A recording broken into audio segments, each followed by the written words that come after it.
Hello friends. Did you know nearly 80% of those who watch my videos aren't subscribed? If you enjoy these stories, please hit that subscribe button and leave a like. It really helps. Thank you for being here. By the way, where are you watching from? Let me know in the comments. Gary Hutchinson had been driving cross-country freight for 19 years, and in all that time, he'd maintained one unbreakable rule: never pick up hitchhikers. The highways were full of desperate people with stories he didn't want to hear, problems he couldn't solve, and histories that could put an honest driver in serious danger. Gary had seen enough news reports about truckers who'd made the mistake of offering help to strangers, only to end up robbed, assaulted, or worse. His 2016 Peterbilt 389 was his livelihood, his home, and his sanctuary. No amount of guilt or sympathy was worth compromising that security. The rule had served him well throughout his career. He'd built a reputation among freight brokers as one of the most reliable drivers in the industry. Someone who could be counted on to deliver loads on time, every time, without the complications that seemed to plague other drivers. Gary's success wasn't just about his mechanical knowledge or his ability to navigate America's complex highway system. It was about his discipline, his unwillingness to let emotions override practical considerations, and his understanding that the trucking business was exactly that: a business, not a charity. Gary had learned this lesson the hard way early in his career. During his third year of driving, he'd picked up a hitchhiker outside of Bakersfield, California, a young man who claimed his car had broken down and he needed to get to Phoenix for a job interview. The man had seemed harmless enough, well-dressed and articulate, with a story that tugged at Gary's sympathetic nature. But halfway through Arizona, the hitchhiker had pulled a knife and demanded Gary's wallet, his CB radio, and anything else of value in the truck.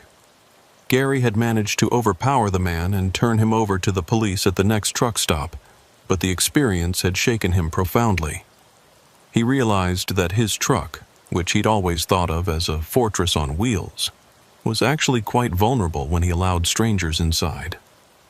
The incident had cost him nearly 2 days of lost driving time, extensive paperwork with law enforcement, and a cargo delivery that arrived late enough to damage his relationship with an important client.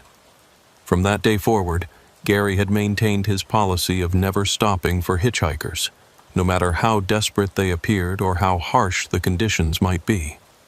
He'd driven past stranded motorists in blizzards, people standing beside smoking cars in desert heat, and even what appeared to be injured accident victims. Each time, he'd radioed the location to authorities and continued on his route, hardening his heart against the guilt that came with refusing to help people in obvious distress. But on the night of September 14th, 2024, somewhere along the desolate stretch of Interstate 40 through the New Mexico desert, Gary would break that rule in a way that would haunt him for the rest of his life. The evening had started routinely enough. Gary was hauling a load of electronics from Phoenix to Atlanta, running ahead of schedule as he always preferred. He'd departed Arizona at 6:00 p.m., timing his departure to cross the worst of the desert during the cooler nighttime hours. His trailer was loaded with 43,000 pounds of computer equipment destined for a major retailer's distribution center in Georgia. The cargo consisted of high-end servers, networking equipment, and point-of-sale systems worth nearly $2 million, valuable enough to require additional security measures and precise climate control throughout the journey. Gary had been running this particular route for almost 8 years, ever since his regular customer had expanded their operations into the Southwest. It was a good account that paid well and offered regular runs, but it also came with strict requirements for delivery timing and cargo security. The electronics had to be maintained within specific temperature and humidity ranges, the trailer had to be sealed and monitored throughout the journey, and any delays or deviations from the planned route had to be reported immediately to both the shipper and the consignee. The route from Phoenix to Atlanta covered approximately 1,100 miles and normally took Gary about 18 hours of driving time, spread over 2 days with mandatory rest periods. He preferred to handle the desert crossing during the first night, when temperatures were cooler and traffic was lighter, then catch his sleep break in Texas before tackling the congested highways of Louisiana, Mississippi, and Alabama during daylight hours. Gary's truck was equipped with the latest navigation and communication technology, including GPS tracking that allowed his dispatcher to monitor his location in real time, electronic logging devices that recorded his hours of service automatically, and satellite communication systems that kept him connected even in the most remote areas of the country. The trailer itself had additional monitoring equipment that tracked temperature, humidity, and door status, sending alerts if any parameter moved outside acceptable ranges. As Gary crossed the Arizona-New Mexico border, everything was proceeding according to plan. The weather was clear with good visibility. His fuel consumption was tracking exactly where it should be for optimal efficiency, and his electronic logs showed that he was running about 30 minutes ahead of his planned schedule. The desert landscape stretched endlessly in all directions, a vast emptiness broken only by the occasional exit sign or abandoned gas station. It was territory that Gary knew intimately, having crossed it hundreds of times over the course of his career. The New Mexico portion of Interstate 40 was particularly desolate, especially during the overnight hours when most of the tourist traffic had found places to stop for the night. The highway stretched for mile after mile through terrain that looked essentially identical: rolling hills covered with sparse desert vegetation, distant mountains silhouetted against the star-filled sky, and the occasional cluster of lights marking some tiny settlement that existed primarily to serve travelers passing through on the interstate. Gary had always found something both beautiful and slightly unnerving about the desert at night. The vastness of the landscape made him feel simultaneously free and isolated, aware that he was just a tiny speck of humanity moving through an environment that remained fundamentally hostile to human life. During the day, the desert was harsh and unforgiving, with temperatures that could kill an unprepared traveler within hours. At night, it became a different kind of dangerous, cold enough to be deadly, dark enough to hide any number of hazards, and empty enough that help might be hundreds of miles away if something went wrong. It was this awareness of the desert's dangers that made Gary's decision to stop for a hitchhiker so completely out of character. He'd driven past stranded travelers in this exact area dozens of times over the years, always maintaining his policy of reporting their location to authorities, but never stopping to offer direct assistance. The desert was simply too dangerous a place to take risks with unknown passengers, and Gary had always been comfortable with his decision to prioritize his own safety over the immediate needs of strangers. At exactly 11:47 p.m., Gary's headlights illuminated a figure standing on the shoulder of the highway about a quarter mile ahead. Even from that distance, he could see the unmistakable posture of someone seeking a ride, thumb extended, small duffel bag at their feet, the desperate stance of a person stranded in one of the most unforgiving environments in North America. Gary's speedometer showed 68 miles per hour, slightly above the posted speed limit, but well within the range that enforcement officers typically allowed for commercial vehicles. Gary's first instinct was to maintain his speed and drive past without stopping, just as he had done countless times before. His hands remained steady on the steering wheel, his foot maintained constant pressure on the accelerator, and his eyes focused on the road ahead rather than the figure on the shoulder. This was the routine he'd followed for 16 years since the incident in Arizona, and it had kept him safe and profitable throughout his career. But something about this particular hitchhiker made him begin to slow down as he approached. Maybe it was the location. They were at least 60 miles from the nearest town in any direction, farther from civilization than any reasonable person should attempt to walk. Maybe it was the time of night, nearly midnight, when desert temperatures could drop to potentially lethal levels for someone without proper shelter. Maybe it was the figure's apparent composure. Instead of frantic waving or obvious distress, The hitchhiker stood calmly beside the highway with a patience that suggested either confidence that help would arrive or resignation to whatever fate awaited them in the desert darkness. As he drew closer, Gary could see that the hitchhiker was indeed a woman, probably in her 30s, wearing jeans and a light jacket that seemed woefully inadequate for the desert night. She had long dark hair that caught the wind, and even in the harsh glare of his headlights, there was something striking about her appearance. Her posture was straight and confident, without the slumped shoulders or desperate body language that Gary associated with people in genuine distress. She wasn't frantically waving or showing signs of panic. Instead, she stood calmly beside the highway, thumb extended with a confidence that suggested she knew someone would eventually stop. Gary found himself pressing the brake pedal, his truck's air brakes responding with the familiar hiss that accompanied any significant reduction in speed. His rational mind was screaming at him to maintain his course and drive past the woman, just as he'd done with hundreds of other stranded travelers over the years. But something deeper than rational thought was compelling him to stop, a mixture of guilt, curiosity, and perhaps a growing sense that this encounter was somehow different from all the others. Gary pulled his truck to the shoulder about 50 yards past the woman, his hazard lights automatically activating as he brought the massive vehicle to a complete stop. The air brakes released with another hiss, and the engine settled into the steady idle that indicated the truck was ready to resume movement at a moment's notice. Gary sat behind the wheel for a long moment, watching in his mirrors as the woman began walking toward his cab, still moving with that same confident stride that had caught his attention from the beginning. As she approached, Gary could see more details about her appearance. She appeared to be in good physical condition, not showing obvious signs of dehydration or exhaustion that would be expected from someone who'd been stranded in the desert for any significant period.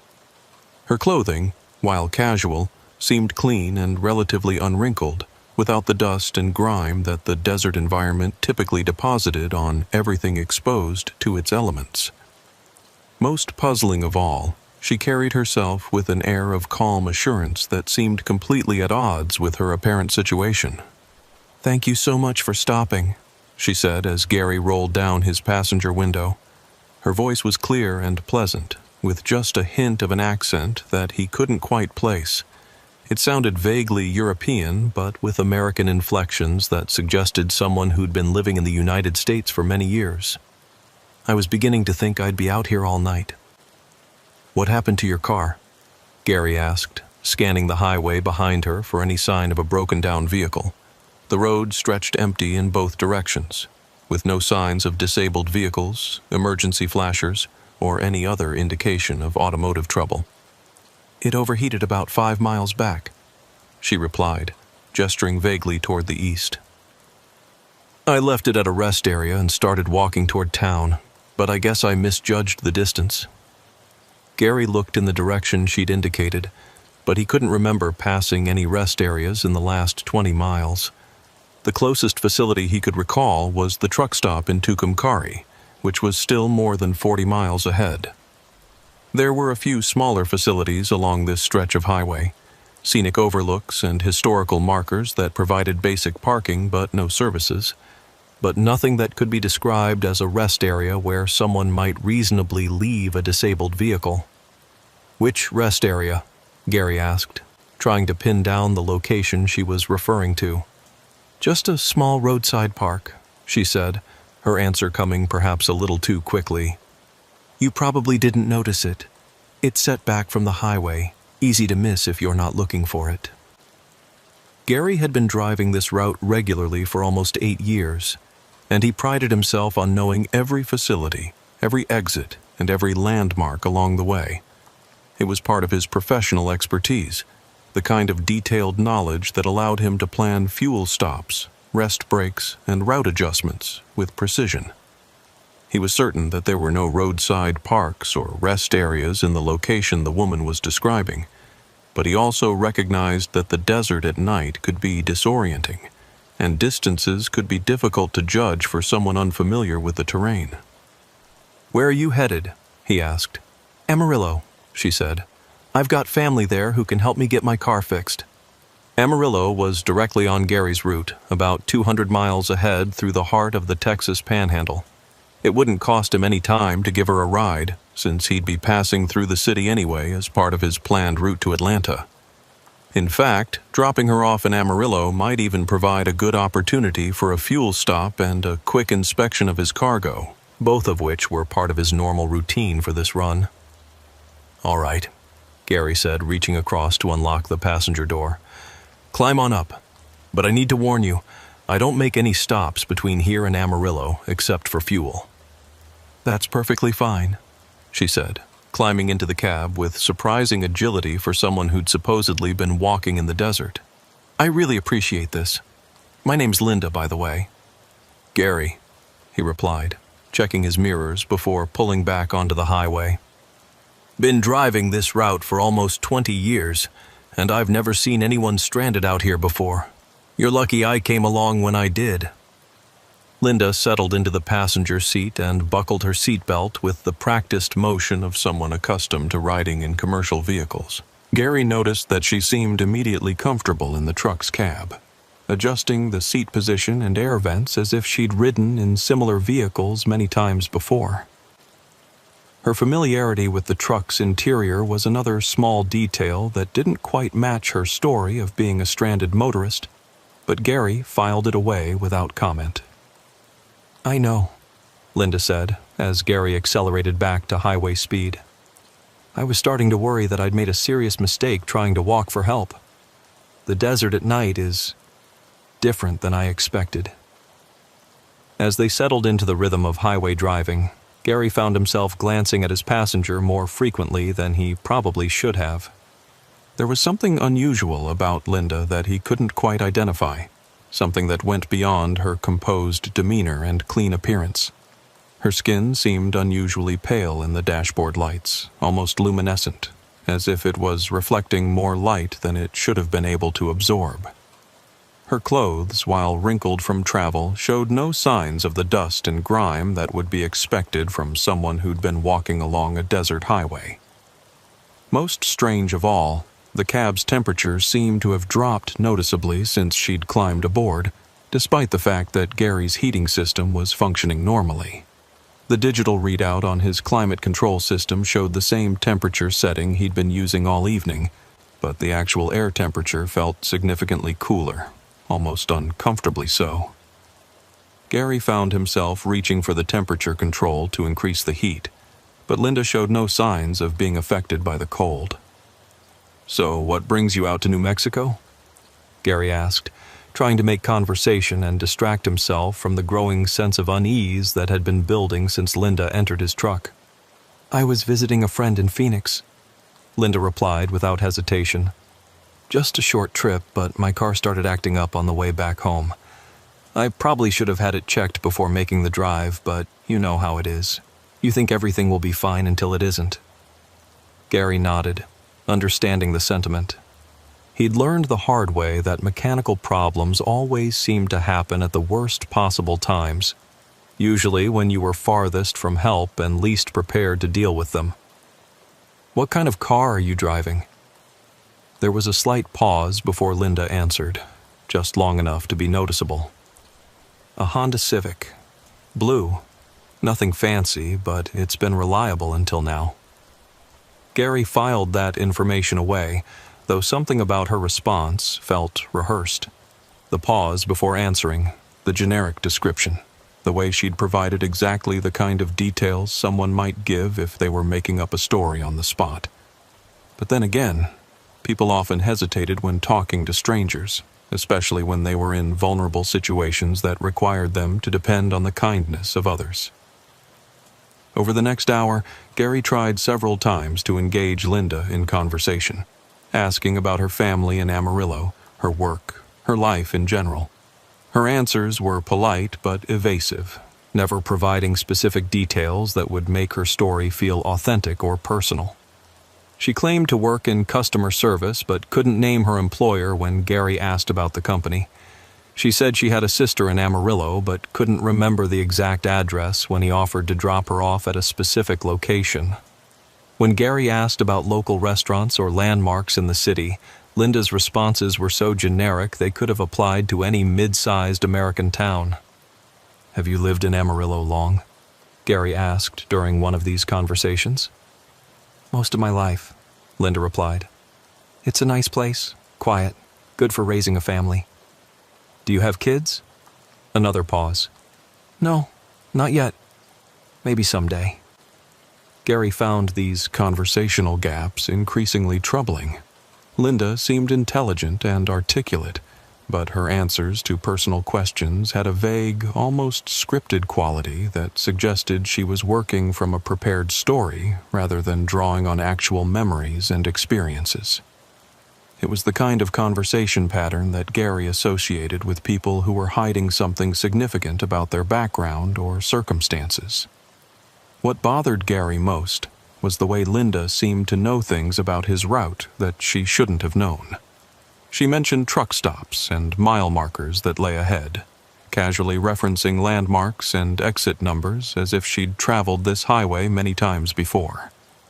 When they passed a historical marker that commemorated some forgotten battle from the 19th century, Linda commented on the monument as if she'd seen it before. When Gary's CB radio crackled with a traffic report about construction delays near the Texas border, Linda nodded knowingly and mentioned that the roadwork had been going on for months. "You seem pretty familiar with this highway," Gary observed after Linda had correctly predicted the location of an upcoming way station. "I've driven it several times to visit my friend in Phoenix," Linda replied, but her answer didn't match the timeline she'd established earlier. If this was only her second or third trip to Phoenix, she shouldn't have had such detailed knowledge of highway markers and facilities that were primarily of interest to professional drivers who traveled the route regularly. The inconsistencies in Linda's story began to accumulate, creating a growing sense of doubt in Gary's mind. He started paying closer attention to his passenger, noting details that had escaped his initial observation. Linda's clothes, while appropriate for travel, had an oddly timeless quality. Jeans and a jacket that could have been from any decade in the past 30 years. The style wasn't obviously dated, but it also wasn't clearly contemporary, as if she'd chosen clothing that would blend in regardless of when she was seen. Her hair, which had appeared wind-blown when he'd first seen her on the highway, remained perfectly styled despite the fact that she'd supposedly been walking in the desert wind for several hours. The desert was notorious for its unpredictable air currents, especially at night when temperature differentials created constantly shifting breezes that could make it impossible to maintain any kind of neat appearance. Yet Linda's hair looked as if she'd just stepped out of a salon, every strand in place despite her supposed ordeal. Most unsettling of all, Gary began to notice that Linda's breathing seemed irregular, sometimes barely perceptible, as if she were holding her breath for extended periods. Normal human breathing was automatic and constant, but Linda's chest rose and fell in patterns that seemed almost voluntary, as if she had to remember to breathe rather than doing so naturally. When Gary concentrated on listening for her breathing, there were long periods when he couldn't detect any sound at all, followed by sudden, conscious-seeming inhalations that suggested she'd just remembered the need for air. Around 1:30 a.m., as they approached the Texas border, Gary decided to test his growing suspicions by asking Linda a direct question about her situation. "You said your car overheated at a rest area 5 miles back from where I picked you up. Which rest area was that? I don't remember passing any facilities recently." Linda's response was immediate and confident, without the hesitation that might be expected from someone trying to remember details of a stressful situation. "It was just a small roadside park, not a major rest stop. Easy to miss if you're not looking for it. They have picnic tables and a historical marker about some old trading post." Gary knew for certain that there were no roadside parks or rest areas in the stretch of highway they'd just covered. He'd been driving this route regularly for almost 8 years, and he was familiar with every facility, every exit, and every landmark along the way. His knowledge wasn't just casual familiarity. It was professional expertise that he'd developed through years of careful observation and route planning. Linda was either seriously confused about her location, or she was deliberately lying about the circumstances that had led to their meeting. "Tell me about your car again," Gary said, trying to keep his voice casual and conversational. "You said it was a blue Honda Civic?" "That's right," Linda replied without hesitation. "What year?" This time there was a noticeable pause, longer than the brief hesitations that had marked her earlier responses. 2018, she said finally. Gary was certain he'd asked her the same question earlier in their conversation, and he distinctly remembered her giving a different answer. He thought she'd said 2015, but he couldn't be completely sure since he hadn't been paying as much attention to inconsistencies at the beginning of their journey. Now, however, he was actively looking for discrepancies in her story, and this direct contradiction was exactly the kind of evidence he needed to confirm his growing suspicions. "And it just overheated? No other problems?" "The temperature gauge started climbing just after I passed through Santa Rosa," Linda said, referring to a town they'd passed more than an hour earlier. "I thought I could make it to the next service station, but the engine started making noise, so I pulled off at the rest area to let it cool down." Gary knew the area around Santa Rosa well, and he was certain there were no rest areas between that town and the location where he'd picked up Linda. There were truck stops, gas stations, and fast food restaurants along the main commercial strip, but no facilities that matched Linda's description of a small roadside park with picnic tables and historical markers. She was describing a place that simply didn't exist, at least not along the route they'd been traveling. Gary was now certain that Linda was not who she claimed to be, but he wasn't sure what to do with that knowledge. They were still in the middle of the desert, more than 100 miles from the nearest city of any significant size. Even if Linda was lying about her identity and circumstances, she was still a person who needed transportation to civilization. Abandoning her on the roadside would be both illegal and immoral, regardless of whatever deception she might be engaged in. But as the miles passed and they crossed into Texas, Gary began to notice other disturbing details about his passenger that went beyond simple inconsistencies in her story. When he glanced in his rearview mirror, Linda's reflection seemed oddly distorted, as if the mirror was showing a slightly different version of the woman sitting beside him. In the reflection, her hair appeared shorter and darker, her clothes seemed to be different colors, and her facial features were subtly altered in ways that were difficult to pinpoint but impossible to ignore. Gary blinked hard and looked again, focusing intently on the mirror image, but the discrepancy persisted.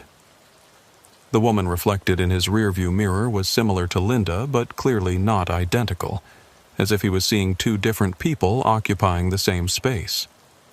When he turned to look directly at Linda, she appeared exactly as she had throughout their journey: dark hair, pale skin, jeans, and jacket. But when he looked back at the mirror, the reflection showed someone else entirely. Even more troubling was the way Linda seemed to react to things before they happened.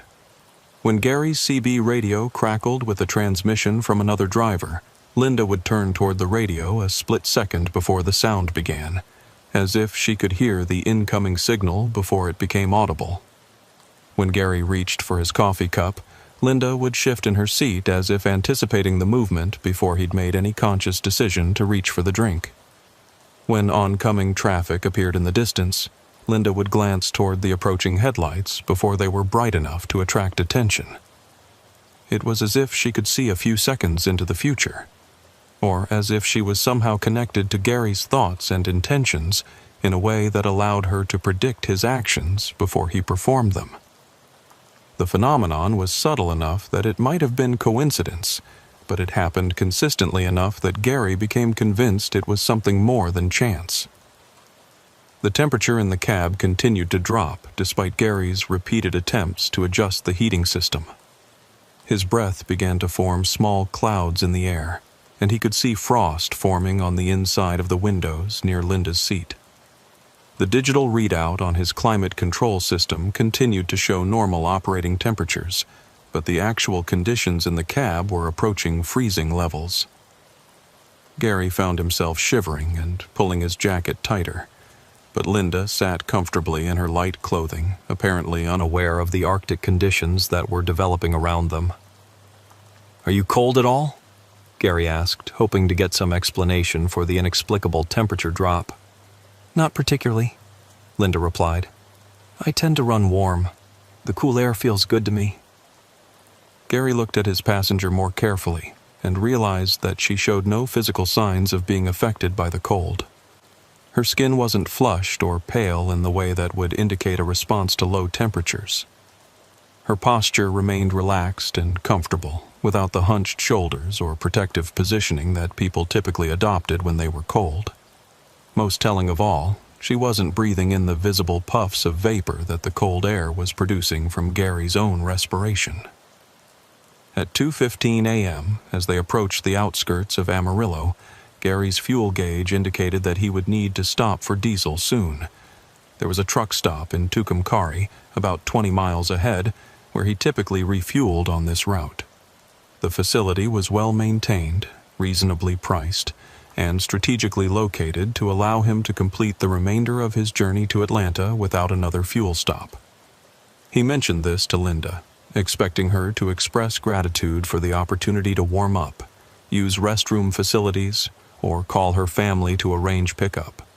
Instead, Linda's reaction was immediate and intense, more emotional than anything she'd displayed during their entire conversation.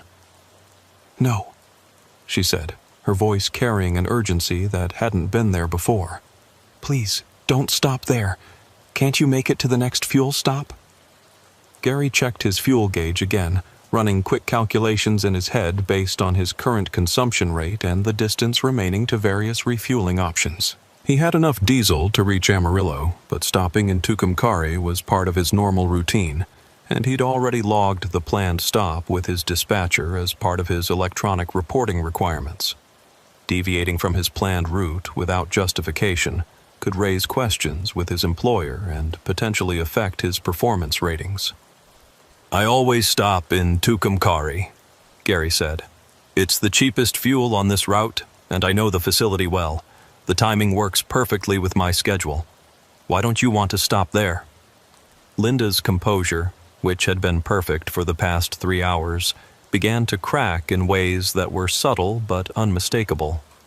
Her hands, which had been resting calmly in her lap, began to fidget with the fabric of her jacket. Her breathing, already irregular, became more obviously labored. Most significantly, her voice took on a quality that hadn't been there before, a slight tremor that suggested she was struggling to maintain her calm facade. I'd prefer not to stop there," she said. "Bad memories, you know? Could we please just continue to Amarillo? I'll pay for the extra fuel if that's what you're worried about." Gary studied his passenger's face in the dashboard lights and saw something that made his blood run cold. For just a moment, as Linda spoke about her reluctance to stop in Tucumcari, her features seemed to shift and blur, as if her face was a projection that had temporarily lost focus. Her eyes, which had appeared brown throughout their journey, now seemed to be a different color entirely, perhaps blue or gray, or something that wasn't quite either. Her skin, already pale, took on an almost translucent quality that made it possible to see what looked like dark veins beneath the surface. When Gary blinked and looked again, Linda appeared normal, but the brief glimpse of whatever she really was had been enough to send adrenaline coursing through his system. His hands tightened involuntarily on the steering wheel, and he found himself pressing slightly harder on the accelerator, as if increasing their speed would somehow provide protection from whatever was sitting in his passenger seat. "Linda," Gary said carefully, trying to keep his voice steady despite the fear that was beginning to overwhelm his rational thought processes. "I need to ask you something, and I want you to give me an honest answer. What are you?" The question hung in the air between them for a long moment, filled with implications that neither of them wanted to acknowledge directly. Linda stared straight ahead through the windshield, her profile illuminated by the glow of the dashboard lights, and when she finally spoke, her voice had changed in ways that were impossible to mistake for normal human variation. It was still feminine, but now it carried harmonics that seemed to come from multiple sources, as if several people were speaking in perfect unison. The sound had an otherworldly quality that made Gary's skin crawl and his heart rate increase to levels that bordered on panic. When Linda turned to look at him, her eyes held depths that seemed to extend far beyond what should have been physically possible within the confines of a human skull.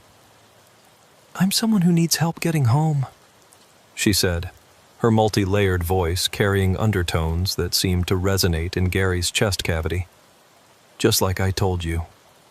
But you're not really Linda, are you?"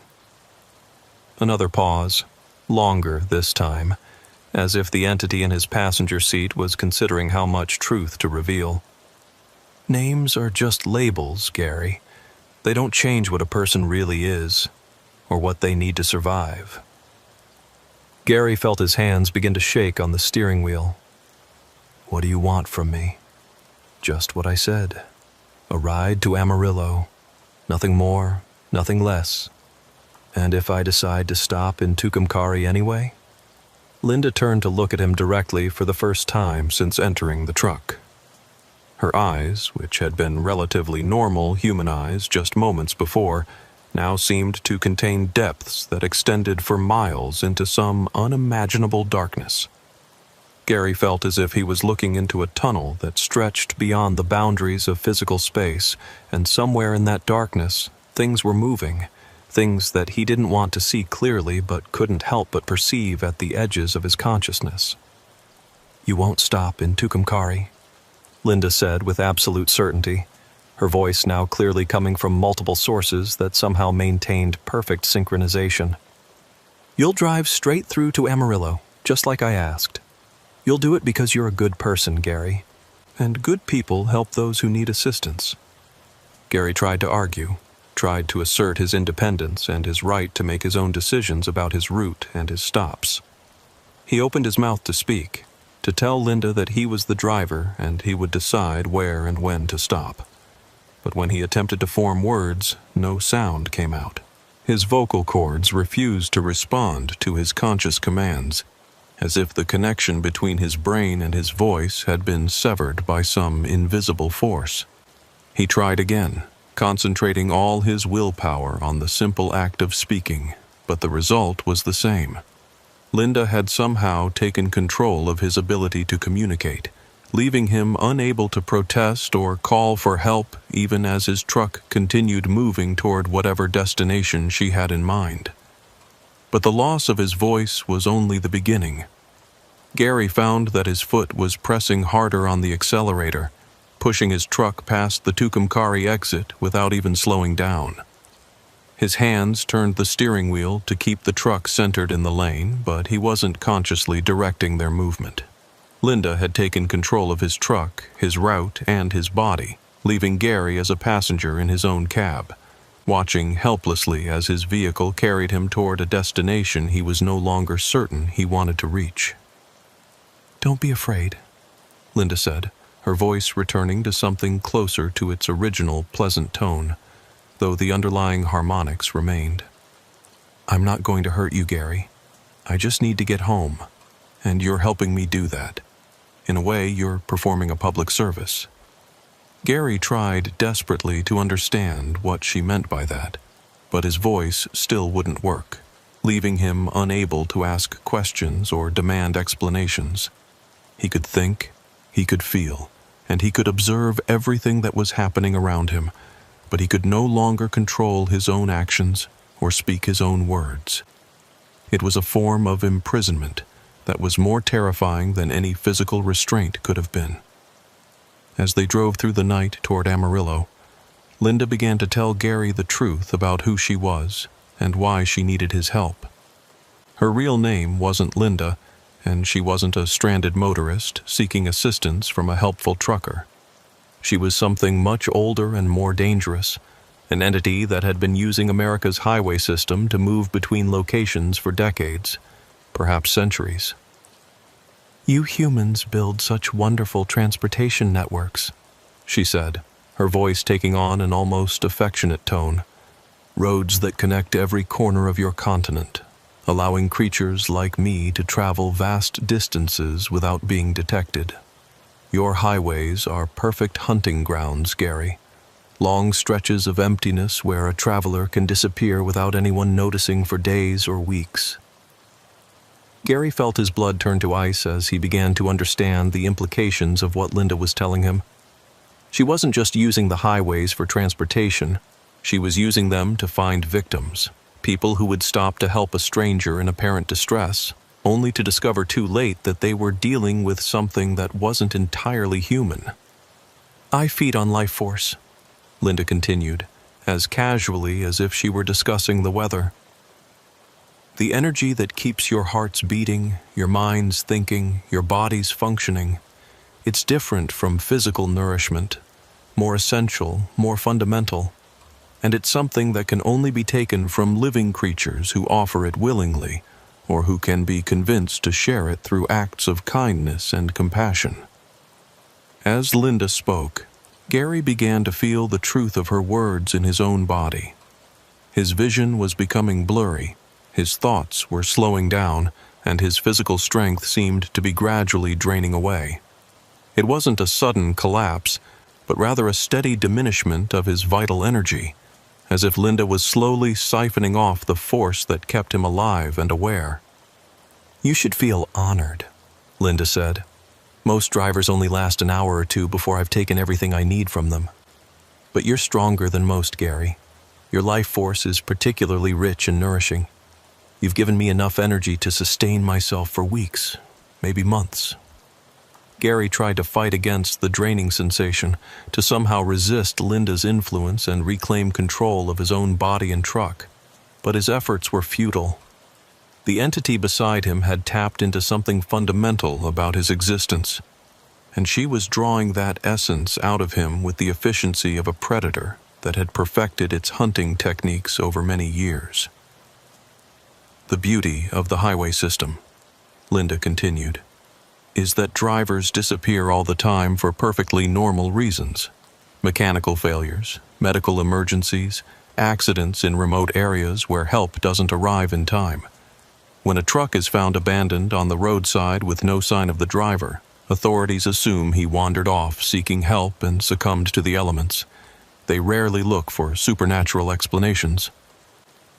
Gary could feel his consciousness beginning to fade at the edges, his awareness becoming dim and distant as Linda continued to drain his life force. But even as his strength ebbed away, his mind remained clear enough to understand the full horror of his situation. He wasn't just dying. He was being consumed by something that had been preying on helpful drivers for decades, perhaps centuries, leaving a trail of unexplained disappearances across America's highway system. "I've been riding these roads since before your interstate system existed," Linda said, her voice now carrying an ancient quality that suggested she was far older than her apparent age. "Back when the highways were just dirt tracks connecting frontier settlements, I would appear to travelers in covered wagons, claiming to be a widow seeking passage to the next town. The method has evolved with the times, but the principle remains the same. Appeal to human compassion, gain access to isolated victims, and feed." As they approached the Amarillo city limits, Linda directed Gary to exit the interstate and drive toward the industrial district on the west side of town. The area was largely abandoned at night, with empty warehouses and shuttered factories providing perfect cover for whatever Linda had planned for the conclusion of their journey. Gary's truck responded to her mental commands, following a route through darkened streets that led away from the populated areas of the city and toward a zone of urban decay where screams wouldn't be heard and bodies might not be discovered for months. The buildings around them grew progressively more derelict as they moved deeper into the abandoned industrial area. Broken windows stared down at them like empty eye sockets, and weeds grew through cracks in the pavement where legitimate businesses had once thrived. It was the kind of place where people came to dispose of things they didn't want found, where the homeless sought shelter in structures that were slowly being reclaimed by nature, and where predators like Linda could operate without interference from law enforcement or witnesses. Gary's truck rolled to a stop in the parking lot of an abandoned trucking company, its engine finally shutting down as Linda released her control over the vehicle's systems. The sudden silence was oppressive, broken only by the distant sound of wind whistling through broken windows and the settling noises of cooling metal. Gary slumped in his driver's seat, barely conscious and unable to move more than his eyes, watching helplessly as Linda prepared to complete whatever ritual would finish the transfer of his life force into her supernatural form. Linda climbed down from the cab and walked around to the driver's side, moving with the fluid grace of a predator that was completely confident in its control over the situation. She opened Gary's door and looked up at him with what might have been sympathy, her face illuminated by the ambient light from the distant city. For a moment, she almost looked human again, a woman in her 30s, who might have been someone's daughter, sister, or friend under different circumstances.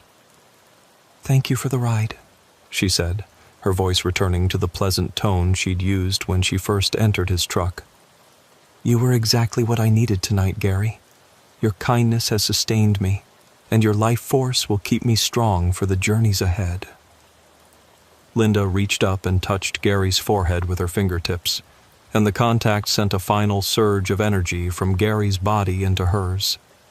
The sensation was unlike anything he'd ever experienced, not painful exactly, but profoundly draining, as if every memory, every emotion, every thought he'd ever had was being pulled out of him and absorbed by the creature that had been masquerading as a helpless hitchhiker. As Linda completed the energy transfer, Gary felt his consciousness fading toward complete darkness. His vision narrowed to a tunnel, his hearing became muffled and distant, and his awareness of his own body began to slip away like sand through his fingers. He was dying, but it wasn't the quick death of an accident or the prolonged struggle of disease. It was the gradual extinction of everything that made him who he was, leaving behind only an empty shell that would soon collapse from the absence of the vital force that had once animated it. But just before Gary lost consciousness entirely, he heard something that gave him a final moment of hope. Sirens approaching fast from multiple directions. Police cars, ambulances, and what sounded like federal agents, all converging on their location with the urgency of a coordinated law enforcement operation. The sound grew louder by the second, suggesting a large force of vehicles racing through the abandoned industrial district toward the exact spot where Linda had brought Gary to die. Linda heard the sirens too, and for the first time since entering Gary's truck, she showed signs of genuine fear. Her composed facade cracked completely, revealing something beneath that was definitely not human. Her features began to shift and blur more dramatically than they had during the journey, as if the approaching law enforcement presence was interfering with her ability to maintain human form. "This isn't possible," she said, backing away from Gary's truck as the sirens grew louder. "No one knows about this place. No one could have tracked us here." The parking lot was suddenly filled with flashing lights as more than a dozen law enforcement vehicles surrounded the abandoned trucking facility. Federal agents in tactical gear poured out of unmarked SUVs, their weapons drawn and their movements coordinated with the precision of a unit that had been planning this operation for a long time. Local police and paramedics followed close behind, establishing a perimeter around the scene while medical personnel rushed toward Gary's truck. One of the federal agents, a woman in her 40s wearing an FBI windbreaker, approached Linda with her weapon drawn but not directly threatening. "Linda Morrison," she called out, using what was apparently the entity's most recent alias. "Or whatever your real name might be, you're under arrest for the murders of at least 37 truck drivers across 12 states." Linda's human disguise began to dissolve completely as she realized the hopelessness of her situation. Her features shifted and flowed like liquid, revealing glimpses of something underneath that was definitely not human. For brief moments, Gary caught sight of what she really was. something ancient and predatory that had been wearing human appearance like a mask, but which belonged to a completely different order of existence. "You can't hold me," Linda said, her voice now clearly coming from multiple sources as her control over human speech patterns began to fail. "I've been walking these roads since before your civilization existed. I'll escape from whatever prison you think you can build, and I'll return to feed on your highways until every truck driver in America learns to fear the sight of a stranded traveler." But even as Linda made her threats, the federal agents were deploying equipment that Gary had never seen before. Devices that hummed with electronic energy and cast strange geometric patterns of light that seemed to have a physical effect on the entity that had been calling herself Linda. Where the light touched her, her form became more solid and less able to shift between appearances, as if the technology was somehow forcing her to maintain a stable physical state. A second agent, a man with graying hair and the bearing of someone who'd been dealing with unusual cases for many years, began reading Linda her rights from a card that listed charges Gary had never heard of before.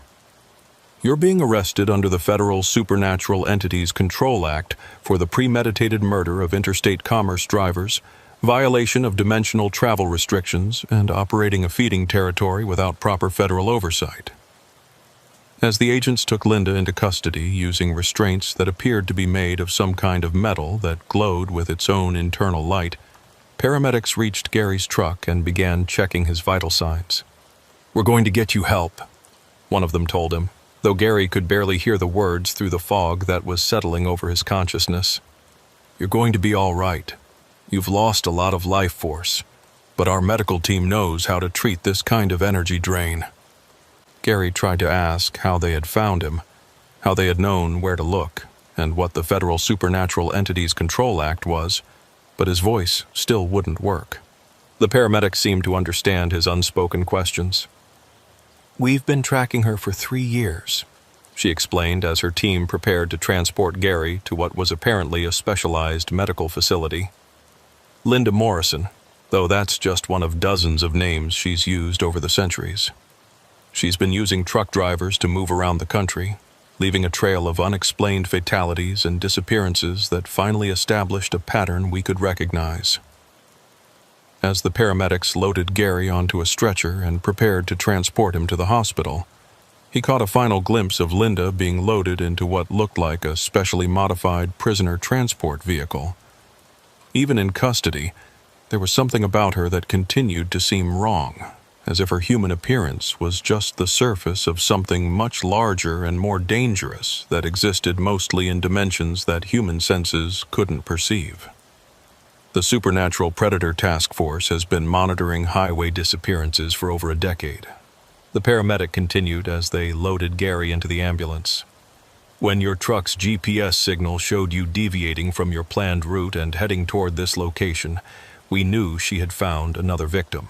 The tracking devices in your electronic logging system allowed us to coordinate this operation and arrive before she could complete the feeding process."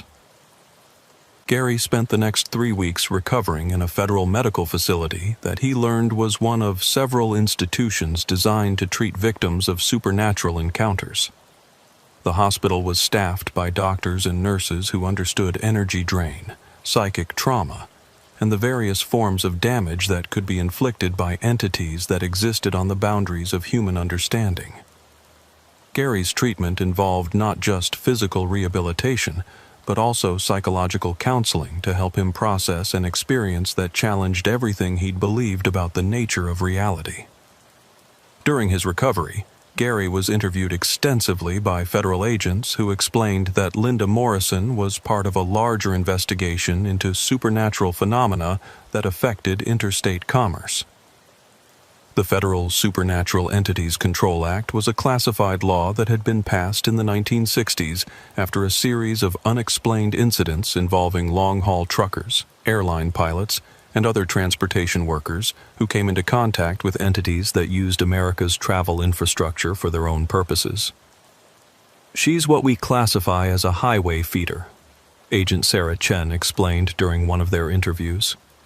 These entities have been using the American road system as hunting grounds for over a century, targeting isolated drivers who are vulnerable to appeals for help. They typically operate by assuming human appearance and presenting themselves as stranded travelers, accident victims, or other people in apparent distress. Agent Chen showed Gary files containing dozens of similar cases dating back to the early days of the interstate highway system. Truck drivers who had disappeared without explanation, vehicles found abandoned with no sign of their operators, and missing person reports that had never been solved because investigators were looking for human perpetrators rather than supernatural predators. Linda Morrison has been active since at least the 1940s, Chen continued. We have photographs of her from crime scenes dating back 7 decades, and she hasn't aged a day. She typically operates for a few years in one region, then disappears for a decade or more before surfacing somewhere else entirely. This is the first time we've managed to capture her alive. Gary learned that his experience was being used to develop new protocols for protecting commercial drivers from supernatural predators. The GPS tracking systems that had allowed the federal agents to locate him were being upgraded to detect unusual route deviations that might indicate driver compromise. Training programs were being developed to help truckers recognize the signs of supernatural encounters, and new communication systems were being installed to allow drivers to call for help when they encountered entities that were beyond normal law enforcement capabilities. When Gary was finally released from the hospital, he found that his truck had been returned to him, apparently undamaged by its encounter with Linda.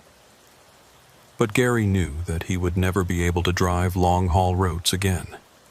The experience had changed him in ways that went beyond physical exhaustion, leaving him with an awareness of the dangers that lurked along America's highways that made it impossible for him to feel safe on the road. Gary sold his truck and used the money to buy a small auto repair shop in his hometown in Ohio. He never drove professionally again, and he never spoke publicly about his encounter with Linda Morrison. But the federal government provided him with a disability pension that recognized his service to interstate commerce protection, and he was occasionally consulted by investigators working on similar cases involving supernatural highway predators. Sometimes, late at night when Gary was working alone in his garage, he would hear the sound of 18-wheelers passing on the highway outside. The sound would remind him of Linda, and he would wonder if she had escaped from federal custody and returned to the endless miles where predators like her could hunt with virtual impunity. According to Agent Chen, the specialized facility where Linda was being held had never had a successful escape. But Gary had seen enough of Linda's capabilities to know that traditional security measures might not be sufficient to contain something that existed partially outside normal physical reality. The highway had taught Gary that not all passengers were human, and that sometimes the greatest danger came not from mechanical failure or bad weather, but from the willingness to help a stranger in need. He had learned that the roads carried more than just cargo and commerce. They carried entities that existed on the boundary between the physical world and something far more sinister. Creatures that had been using human transportation networks as hunting grounds since the first roads had been built. Gary's experience with Linda Morrison had shown him that America's highway system was more than just a transportation network. It was a complex ecosystem where human commerce intersected with supernatural predation, where federal agents worked in secret to protect drivers from threats that most people never suspected existed.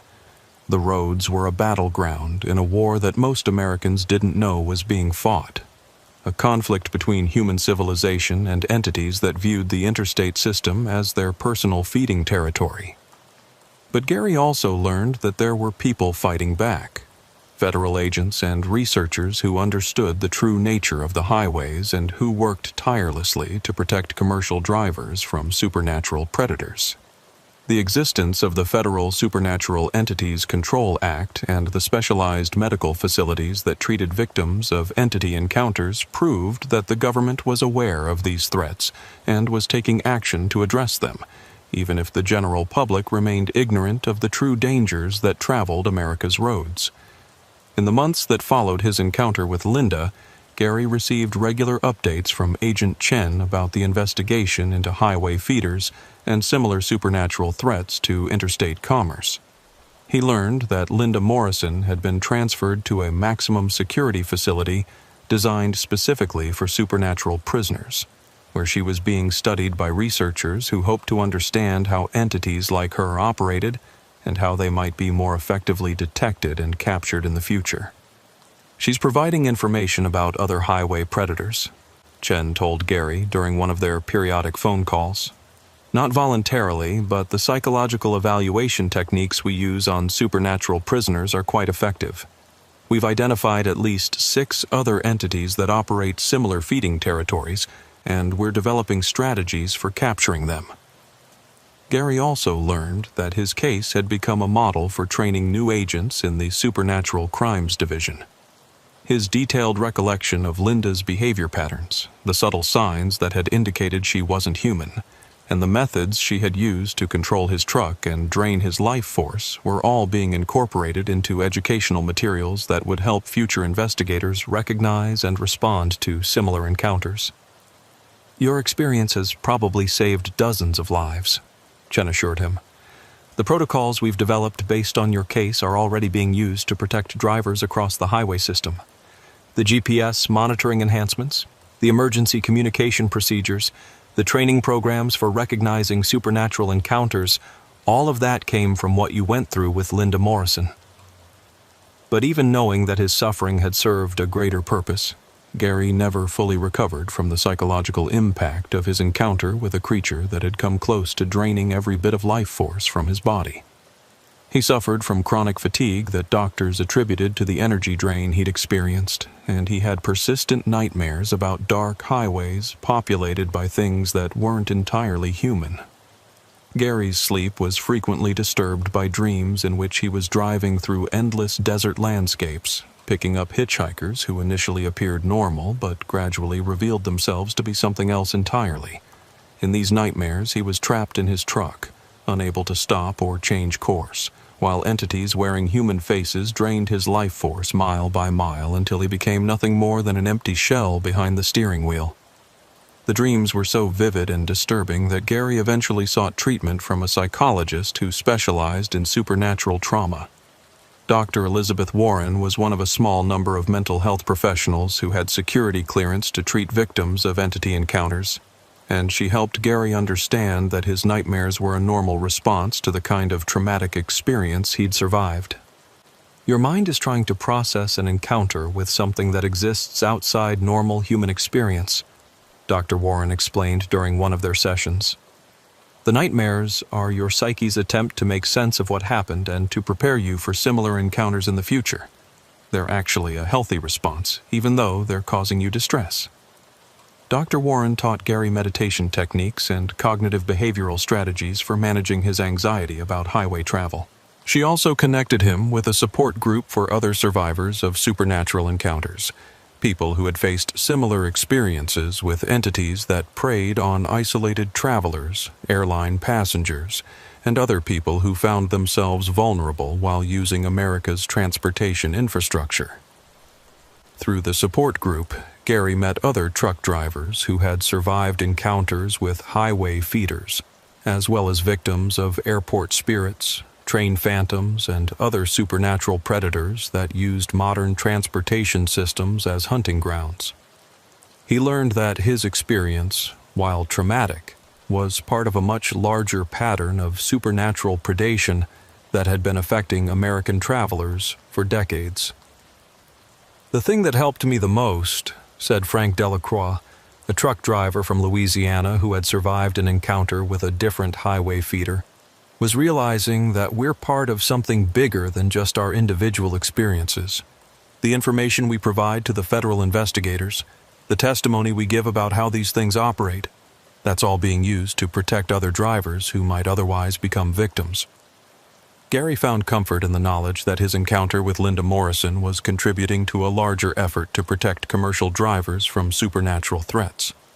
The trauma he'd experienced had meaning beyond his personal suffering, and the ongoing investigation into highway feeders was making the roads safer for other truckers who might otherwise find themselves face to face with entities that could drain their life force and leave them as unexplained disappearances along remote stretches of highway. As the months passed, Gary gradually adjusted to his new life as the owner of a small auto repair business. He discovered that he enjoyed working with his hands, solving mechanical problems that had clear solutions and predictable outcomes. After spending years on the highway dealing with the uncertainties of weather, traffic, and delivery schedules, there was something deeply satisfying about the straightforward nature of automotive repair.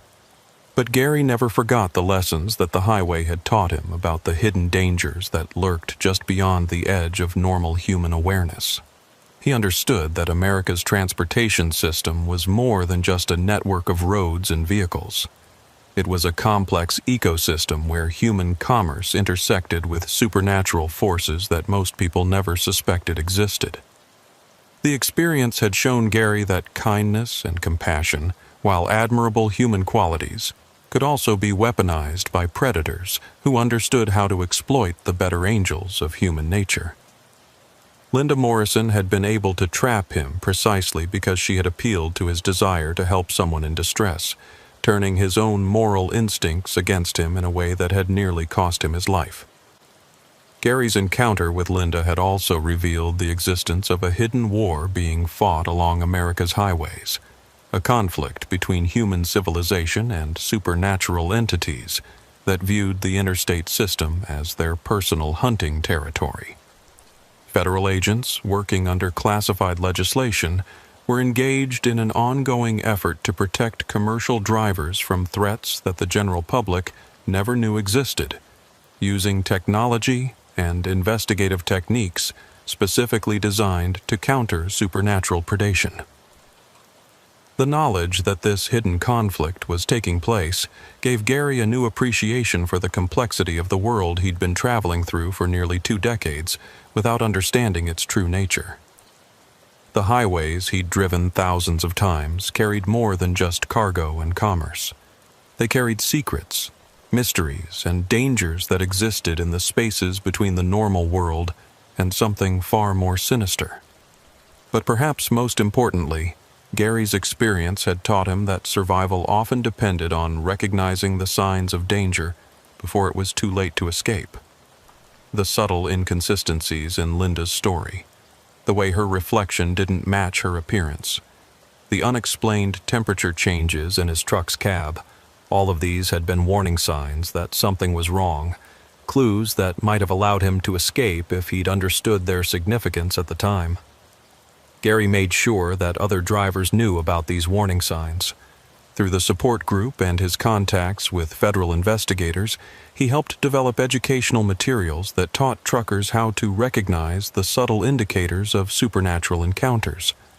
His detailed recollections of Linda's behavior patterns became part of a training program that was being distributed to commercial drivers across the country, potentially saving lives by helping people recognize threats before they became victims. Years later, when Gary looked back on his encounter with Linda Morrison, he realized that it had been both the most terrifying and the most important experience of his life. The trauma he'd suffered had been real and lasting, but it had also served a purpose beyond his personal ordeal. His survival had contributed to a larger effort to protect other drivers from supernatural predators, and his testimony had helped law enforcement agencies develop better strategies for detecting and capturing entities that preyed on isolated travelers. The highway had taken something from Gary: his sense of safety, his ability to travel long distances without fear, his naive belief that the world contained only the dangers that could be seen and understood through normal human perception. But it had also given him something in return: the knowledge that there were people fighting to protect travelers from threats that most Americans never knew existed, and the satisfaction of knowing that his suffering had contributed to making the roads safer for others. Gary never drove long-haul routes again, but he never forgot the lessons that Interstate 40 had taught him about the true nature of America's highway system. The roads stretched on, endless and patient, carrying their cargo of mystery and menace. But now there were people watching those roads, federal agents and researchers who understood the hidden dangers that traveled the highways, and protocols in place to protect drivers who might otherwise become victims of entities that existed in the shadows between the normal world and something far more sinister. And somewhere in a maximum security facility designed for supernatural prisoners, Linda Morrison remained in custody. Her centuries-long career as a highway predator finally brought to an end by the combined efforts of federal law enforcement and one truck driver who had been willing to help a stranger in need, only to discover that not every passenger was entirely human. The interstate system wasn't just 48,000 miles of asphalt connecting cities. It was a battleground in an ongoing war between human civilization and supernatural forces that most people never suspected existed. And sometimes, the only thing standing between life and death was the knowledge that some dangers couldn't be seen until it was too late to escape, and that the greatest threat to travelers wasn't mechanical failure or bad weather, but the realization that some passengers weren't supposed to exist at all. Dennis Kowalski had always been meticulous about maintenance. In his 12 years of driving long-haul freight across America's highways, he'd never had a major breakdown, never missed a delivery deadline due to mechanical failure, and never found himself stranded on the roadside waiting for help that might never come. His 2018 Freightliner Cascadia was maintained like a Swiss watch. Every service performed exactly on schedule, every component inspected with religious precision, every potential problem addressed before it could become a crisis, which made what happened on the night of October 23, 2024, so completely inexplicable. Dennis was hauling a load of agricultural equipment from Omaha to Phoenix, running his usual route through Colorado on Interstate 76 toward Denver, then south on I-25 through New Mexico. It was familiar territory that he'd covered hundreds of times, a reliable corridor that offered good fuel stops, predictable traffic patterns, and well-maintained roads that could handle the weight of his loaded trailer without stress on his equipment. The evening had started with perfect conditions, clear skies, moderate temperatures, and light traffic that allowed Dennis to maintain his preferred cruising speed of 65 miles per hour while monitoring his fuel consumption and engine parameters through the advanced diagnostic systems that kept his truck running at peak efficiency. His electronic logs showed him exactly on schedule for a Phoenix delivery that would arrive with hours to spare, giving him flexibility in his route planning and rest stop timing.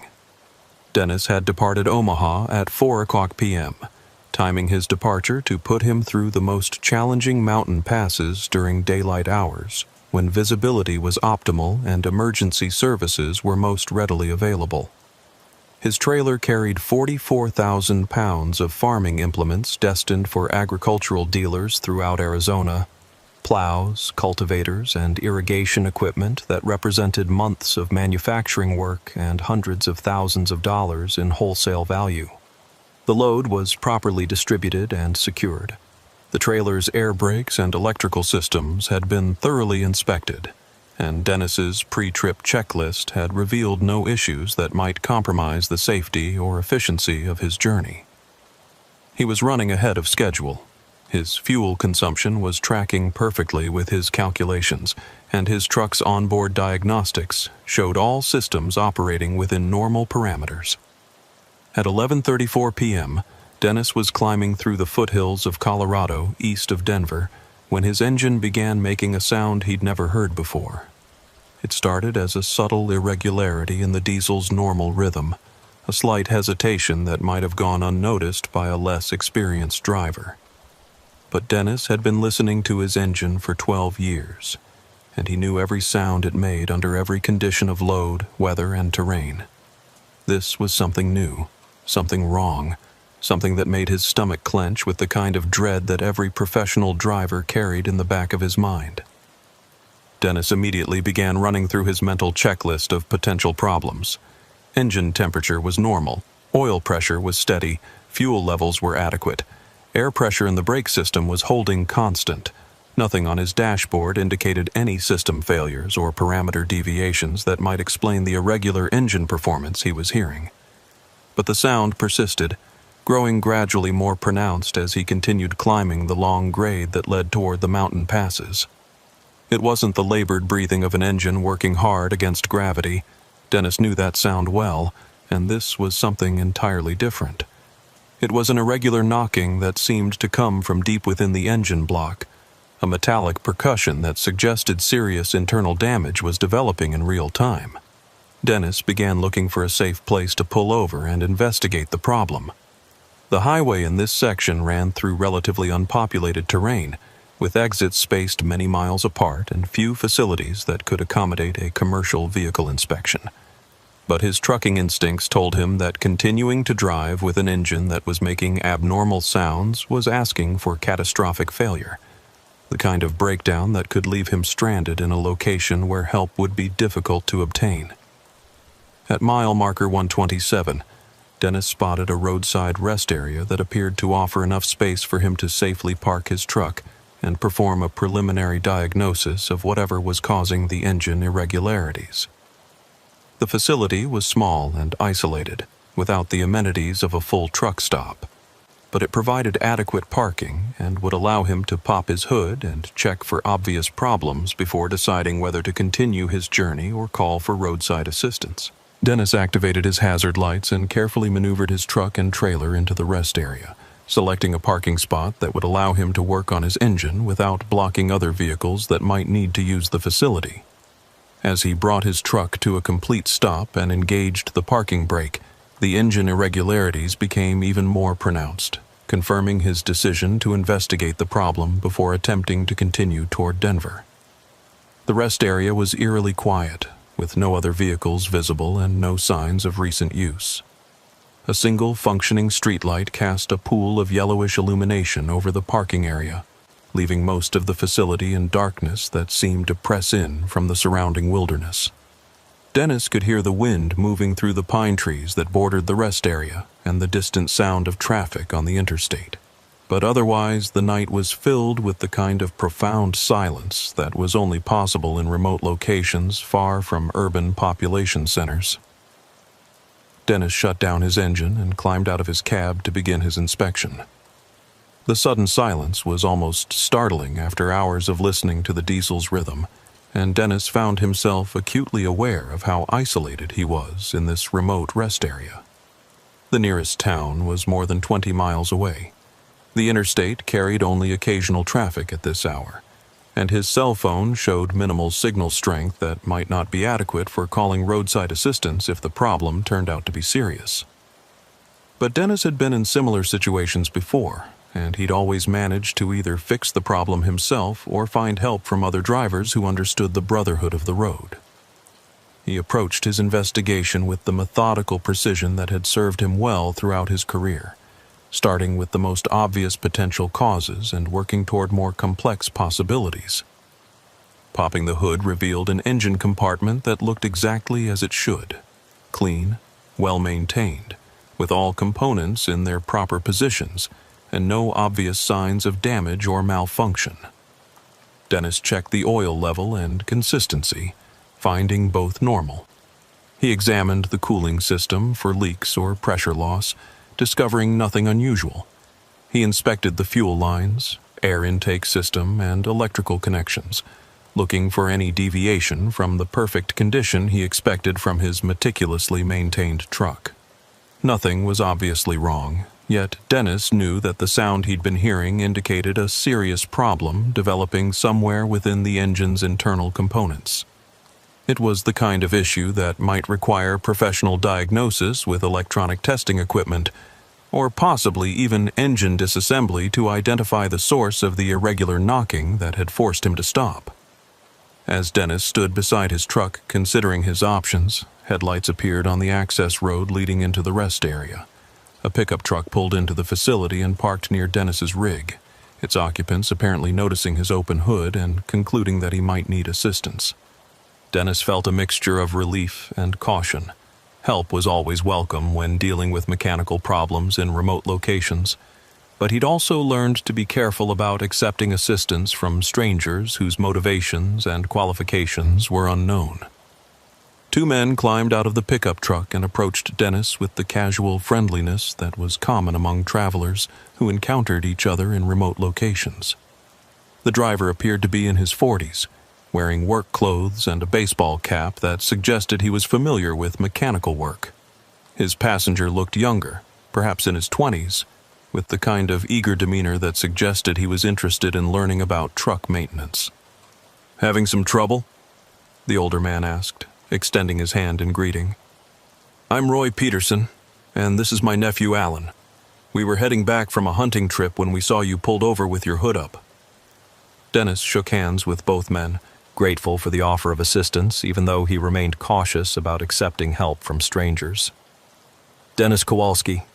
Yeah, I'm getting some irregular engine noise that started about 20 miles back. Nothing obvious under the hood, but something's definitely not right." Roy nodded knowingly.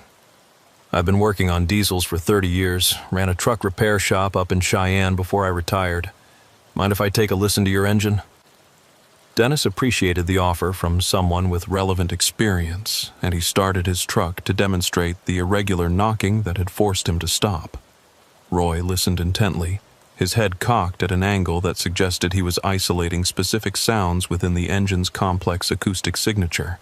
After a few minutes, he gestured for Dennis to shut down the engine and approached with the confidence of someone who'd diagnosed similar problems many times before. "I think I know what you're dealing with," Roy said. "Sounds like you've got a bearing that's starting to go bad. Probably the main bearing on cylinder number 4. It's not critical yet, but it will be if you keep driving without addressing it." Dennis felt his heart sink. A main bearing failure was exactly the kind of expensive, time-consuming repair that could strand him for days and cost thousands of dollars in parts and labor. Worse yet, continuing to drive with a failing bearing could cause catastrophic engine damage that would total his truck and end his career as an owner-operator. "How bad is it?" Dennis asked, hoping that Roy's diagnosis might offer some reason for optimism. "Well," Roy said, scratching his chin thoughtfully, "it's not going to get better on its own. But I think we might be able to help you out. Alan and I have a repair shop about 15 miles from here, just off Highway 34. We've got the tools and parts to rebuild that bearing tonight, get you back on the road by morning." Alan nodded enthusiastically. "Uncle Roy's shop has everything. Engine hoist, full set of precision tools, even the bearing specifications for your model of Freightliner. We could have you fixed up and running in maybe 6 hours, 7 at the outside." Dennis felt a surge of relief mixed with caution. The offer seemed almost too good to be true. Finding qualified diesel mechanics in a remote area at nearly midnight, with immediate availability and all the necessary parts in stock. But Roy's diagnosis had sounded knowledgeable and professional, and Dennis was certainly in no position to be choosy about offers of assistance. "That's incredibly generous," Dennis said. "What would you charge for something like that?" Roy waved his hand dismissively. "Let's worry about the money after we get you fixed up. Right now, the important thing is getting you back on the road safely. A main bearing failure isn't something you want to ignore. Could seize your whole engine if it lets go completely." Dennis considered his options. He could call his company's roadside assistance program, but help might not arrive until morning, and he'd still need to find a qualified repair facility that could handle major engine work. Roy's offer provided immediate assistance from someone who claimed relevant expertise, and the alternative was spending the night stranded in a remote rest area hoping that his engine would start in the morning. "All right," Dennis said finally. "I really appreciate this. How do we get my truck to your shop?" "I'll ride with you," Roy said. "Alan can follow in the pickup. The shop's only about 15 miles, mostly downhill, so your engine shouldn't be under too much stress. If we take it easy and keep the RPMs low, we should make it without causing any additional damage." Dennis climbed back into his cab while Roy settled into the passenger seat, providing directions as they pulled out of the rest area and back onto the highway. Alan followed in the pickup truck, his headlights visible in Dennis's mirrors as they formed a small convoy heading toward what Dennis hoped would be a solution to his mechanical problems. As they drove through the dark Colorado landscape, Roy kept up a steady stream of conversation about diesel engines, truck maintenance, and the challenges of keeping commercial vehicles running in mountain terrain. His knowledge seemed extensive and authentic, covering everything from fuel injection timing to turbocharger maintenance with the kind of detailed understanding that came from decades of hands-on experience. "I started working on trucks when they were still all mechanical," Roy explained. "Before electronic fuel injection, before computer diagnostics, when you had to actually listen to an engine and feel what it was telling you. These modern trucks are more reliable, but they're also more complex. Sometimes the old-school diagnostic techniques are still the best way to identify problems." Dennis found Roy's conversation reassuring, confirming his impression that the man genuinely possessed the expertise necessary to diagnose and repair the engine problem that had forced him to stop. The directions Roy provided led them off the interstate onto a state highway that wound through increasingly remote terrain, past small communities that appeared to be mostly asleep at this late hour. "How long have you had your shop out here?" Dennis asked as they drove through a particularly isolated stretch of highway. "About 20 years now," Roy replied. "Started it after I got tired of working for other people in Cheyenne. Out here, I can set my own hours, choose my own customers, really focus on quality work instead of just turning wrenches as fast as possible." The landscape around them grew progressively more desolate as they continued following Roy's directions. Dennis began to notice that the businesses and residences along the highway appeared to be abandoned, with darkened windows and overgrown parking lots that suggested they'd been empty for years. Even the highway itself seemed to be in poor repair, with potholes and cracked pavement that indicated minimal maintenance attention. "Not much development out this way," Dennis observed, beginning to feel slightly uneasy about the isolation of their destination. "That's exactly why I like it," Roy said. "No neighbors to complain about noise, no zoning inspectors poking around, no city regulations telling me how to run my business. Just peace and quiet, and all the space I need to work on trucks properly." After nearly 30 minutes of driving through increasingly remote terrain, Roy directed Dennis to turn onto a gravel road that led away from the state highway into what appeared to be completely undeveloped wilderness. The road was rough and narrow, barely wide enough for Dennis's truck and trailer, with pine trees pressing close on both sides that created a tunnel effect in his headlights. "Are you sure this is right?" Dennis asked, growing more concerned about their destination with each mile they traveled into the wilderness. "Just a little further," Roy assured him. "The shop's set back from the main road for privacy. Don't worry, we'll have you fixed up in no time." Dennis began to regret his decision to follow Roy to this remote location. Every instinct he'd developed during 12 years of professional driving was telling him that something was wrong with this situation. Legitimate truck repair shops didn't operate in the middle of wilderness areas, accessible only by rough gravel roads that would make it difficult for customers to find them or for parts suppliers to make deliveries. But Dennis was committed now, following the gravel road deeper into the forest with Alan's pickup truck still visible in his mirrors. Turning around would be difficult with his 53-foot trailer, and Roy continued to provide confident directions that suggested they were approaching their destination. After what felt like an eternity of rough driving, Dennis's headlights illuminated a cluster of buildings in a clearing ahead. The facility appeared to be exactly what Roy had described: a truck repair shop with multiple bays, an office building, and several pieces of heavy equipment that would be necessary for major engine work. Dennis felt a mixture of relief and lingering unease as he maneuvered his truck into the position that Roy indicated. "Welcome to Peterson's Diesel Repair," Roy said as Dennis shut down his engine. "Best truck shop in Colorado, even if we are a little hard to find." Dennis climbed down from his cab and looked around the facility, trying to assess whether his concerns about the remote location had been justified. The shop appeared well-equipped and professional, with modern lift equipment and tool arrays that suggested serious mechanical capability. But something about the atmosphere felt wrong in ways that Dennis couldn't immediately identify. The buildings were dark except for a few security lights that cast harsh shadows across the work areas. No other vehicles were visible, which was unusual for a truck repair facility that would typically have several customer vehicles in various stages of repair. Most significantly, the entire facility was completely silent. No background noise from air compressors, hydraulic systems, or other equipment that would normally be running even during off hours. Alan had parked his pickup and was already opening one of the shop bays, gesturing for Dennis to back his truck into the service area. Roy supervised the parking process with the professional competence Dennis had expected, using hand signals to guide the truck and trailer into perfect position for engine work.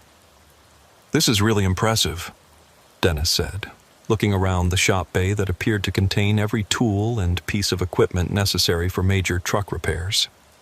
"You must do a lot of business to justify this kind of setup." "We stay busy," Roy replied, but his answer seemed evasive. "A lot of truckers have problems in these mountains, especially during winter. We built this place to handle any kind of repair work that might come up." As Dennis surveyed the shop more carefully, he began to notice details that didn't match Roy's description of a busy, successful repair business. The tools, while extensive, showed no signs of recent use, no oil stains, no wear patterns, no accumulation of the grime that would be inevitable in an active truck repair facility. The work surfaces were spotlessly clean in a way that suggested they hadn't been used for actual repair work in a very long time. Most troubling of all, Dennis began to see signs that the shop had been specifically prepared for his arrival. Tool sets had been laid out in patterns that suggested advanced planning rather than routine readiness. Parts catalogs were open to sections that corresponded exactly to his truck's engine specifications. Even the shop lighting had been arranged to illuminate his truck's engine compartment with the precision of a stage production. "How did you know what parts to have ready?" Dennis asked, his unease growing stronger as he noticed more evidence of premeditation. "Experience," Roy said, but his answer came a little too quickly.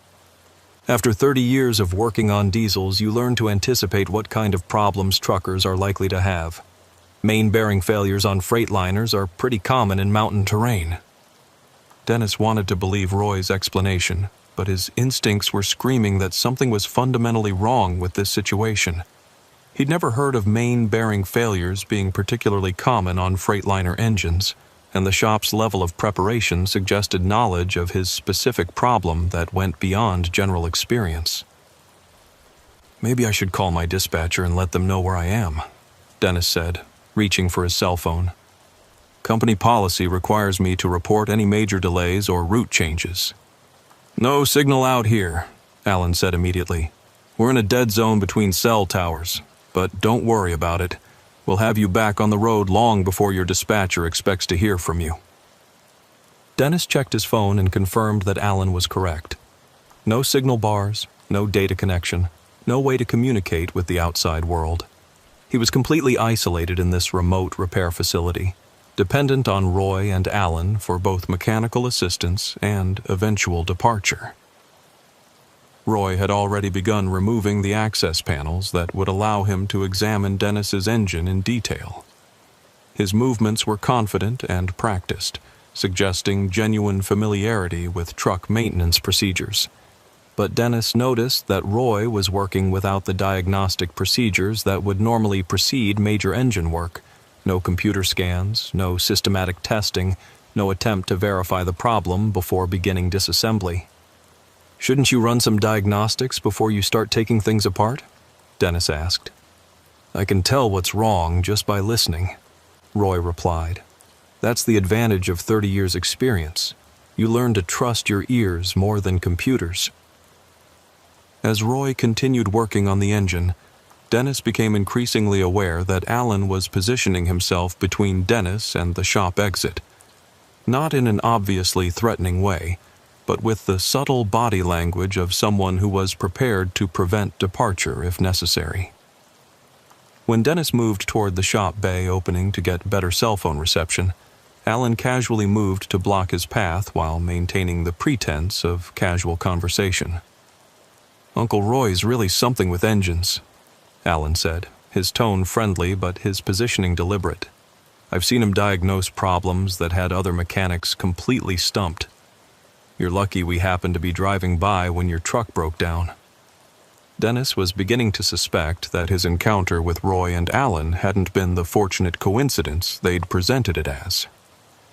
The timing of their appearance at the rest area, their immediate offer of assistance, and the preparedness of their shop all suggested a level of planning that went beyond chance encounters between strangers on remote highways. "How often do you guys patrol that rest area looking for stranded truckers?" Dennis asked, trying to sound casual while probing for information about their actual activities. "We don't patrol anywhere," Roy said from under the hood. "We were just heading home from our hunting trip when we saw you having trouble. Sometimes you get lucky and find help exactly when you need it." But Dennis was no longer convinced that luck had anything to do with his situation. He began to notice other details that suggested Roy and Alan's story didn't match the evidence around him. Their clothes showed no signs of having been on a hunting trip, no dirt, no outdoor odors, no hunting licenses or gear visible in their pickup truck. Their hands were clean and uncalloused in a way that didn't match Roy's claims of 30 years working as a diesel mechanic. Most significantly, Dennis realized that he hadn't actually seen any evidence that Roy possessed the mechanical expertise he claimed. The man was confidently dismantling engine components, but his techniques seemed more focused on creating the appearance of repair work than on actually diagnosing or fixing problems. "What exactly did you find wrong with the bearing?" Dennis asked, hoping to test Roy's claimed expertise with specific technical questions. "Classic wear pattern," Roy replied without looking up from his work. "Metal fatigue combined with insufficient lubrication.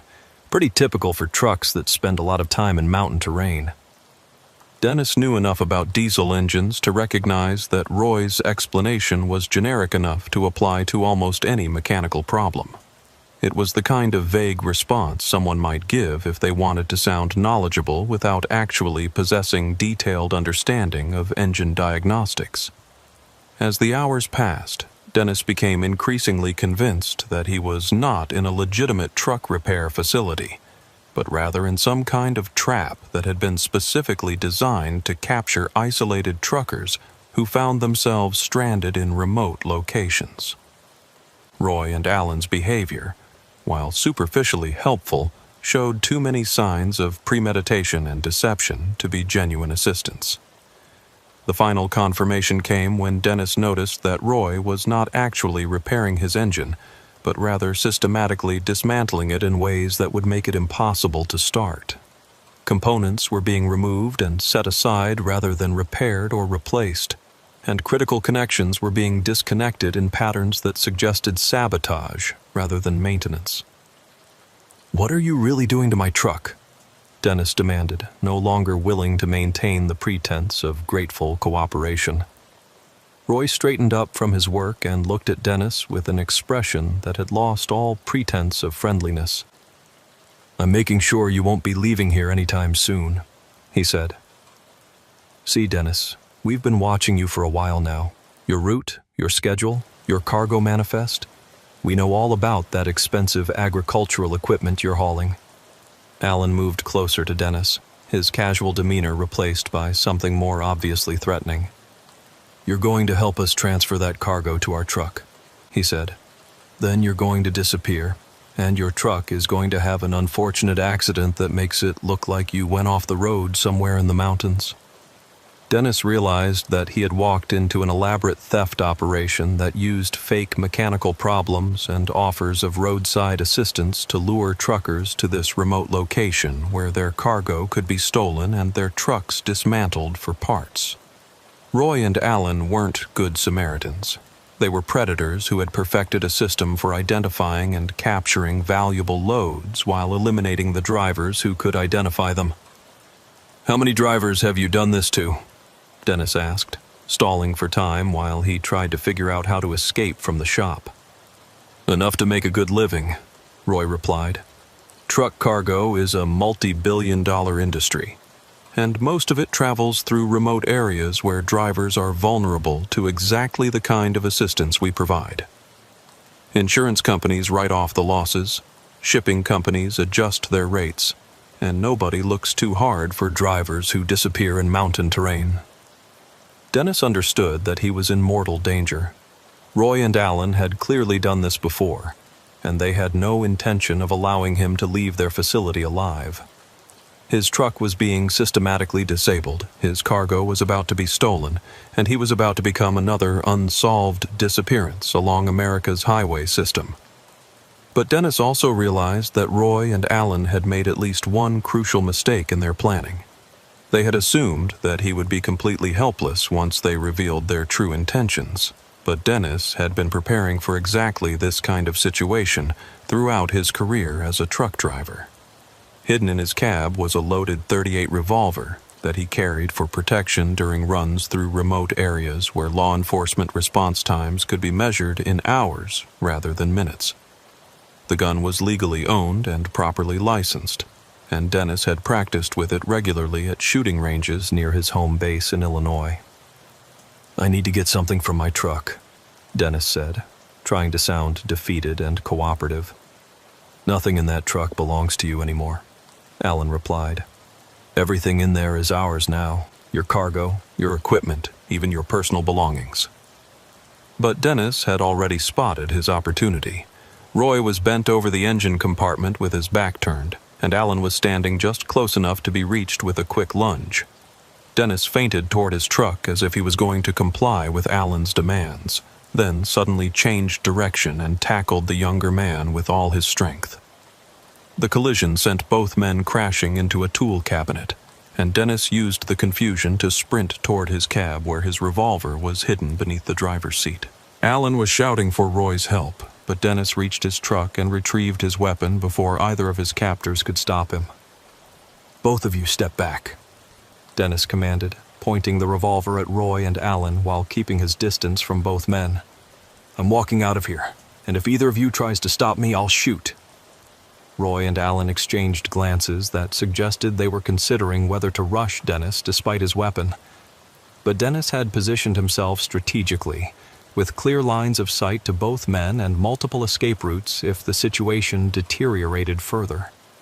"You can't just leave," Roy said.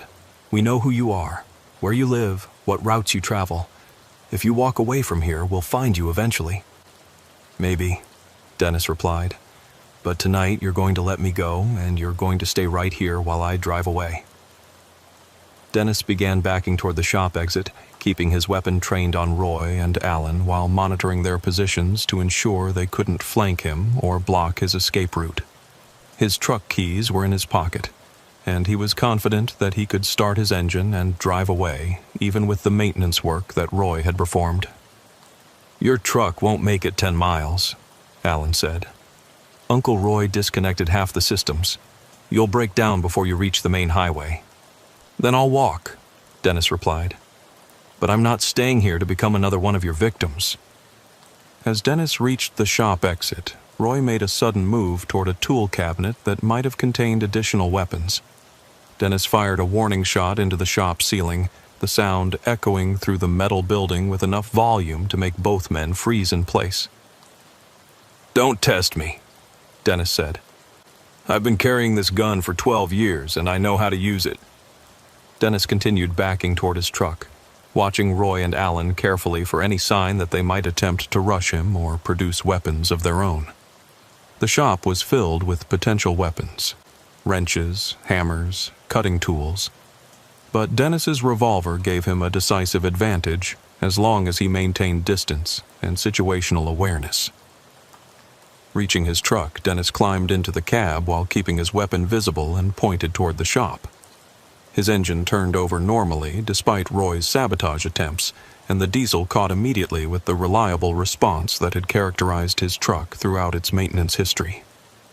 As Dennis began driving toward the exit, he saw Roy and Alan running toward their pickup truck, apparently intending to pursue him despite his armed departure. Dennis knew that his truck would be slower than their pickup on the rough gravel road, and he might not be able to maintain his lead all the way back to the main highway. But Dennis had one advantage that Roy and Alan hadn't considered. His truck's electronic logging system included a GPS transponder that recorded his location continuously, even when he was out of cell phone range. The data was automatically uploaded to his company's servers whenever he regained connectivity, creating a permanent record of everywhere he traveled. If Roy and Alan caught up with him and carried out their threats, the GPS data would lead investigators directly to their shop, providing evidence that would end their operation and result in their prosecution for kidnapping, theft, and murder. They might be able to kill Dennis, but they wouldn't be able to cover up the electronic trail that led directly to their facility. Dennis's truck reached the main highway just as Roy and Alan's pickup emerged from the gravel road behind him. But instead of pursuing him further, they stopped at the intersection and watched as Dennis drove away toward civilization and safety. Apparently, they had realized the same thing Dennis had understood. His GPS tracking system would lead authorities directly to them if anything happened to him.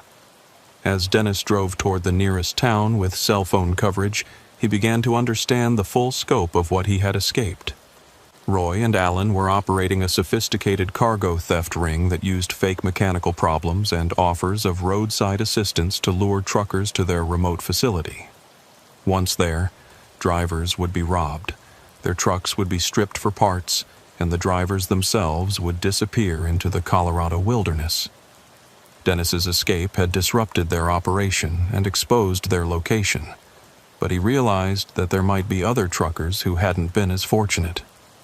How many drivers had accepted Roy's offer of assistance over the years? How many had disappeared into the wilderness, leaving behind unsolved missing person cases and insurance claims for stolen cargo? When Dennis finally regained cell phone coverage, he immediately called 911 to report his encounter with Roy and Alan. Within hours, law enforcement agencies from multiple jurisdictions were coordinating a response to the remote shop where Dennis had nearly become another victim of highway predators. The subsequent investigation revealed that Peterson's diesel repair was indeed a front for a cargo theft operation that had been active for more than 5 years.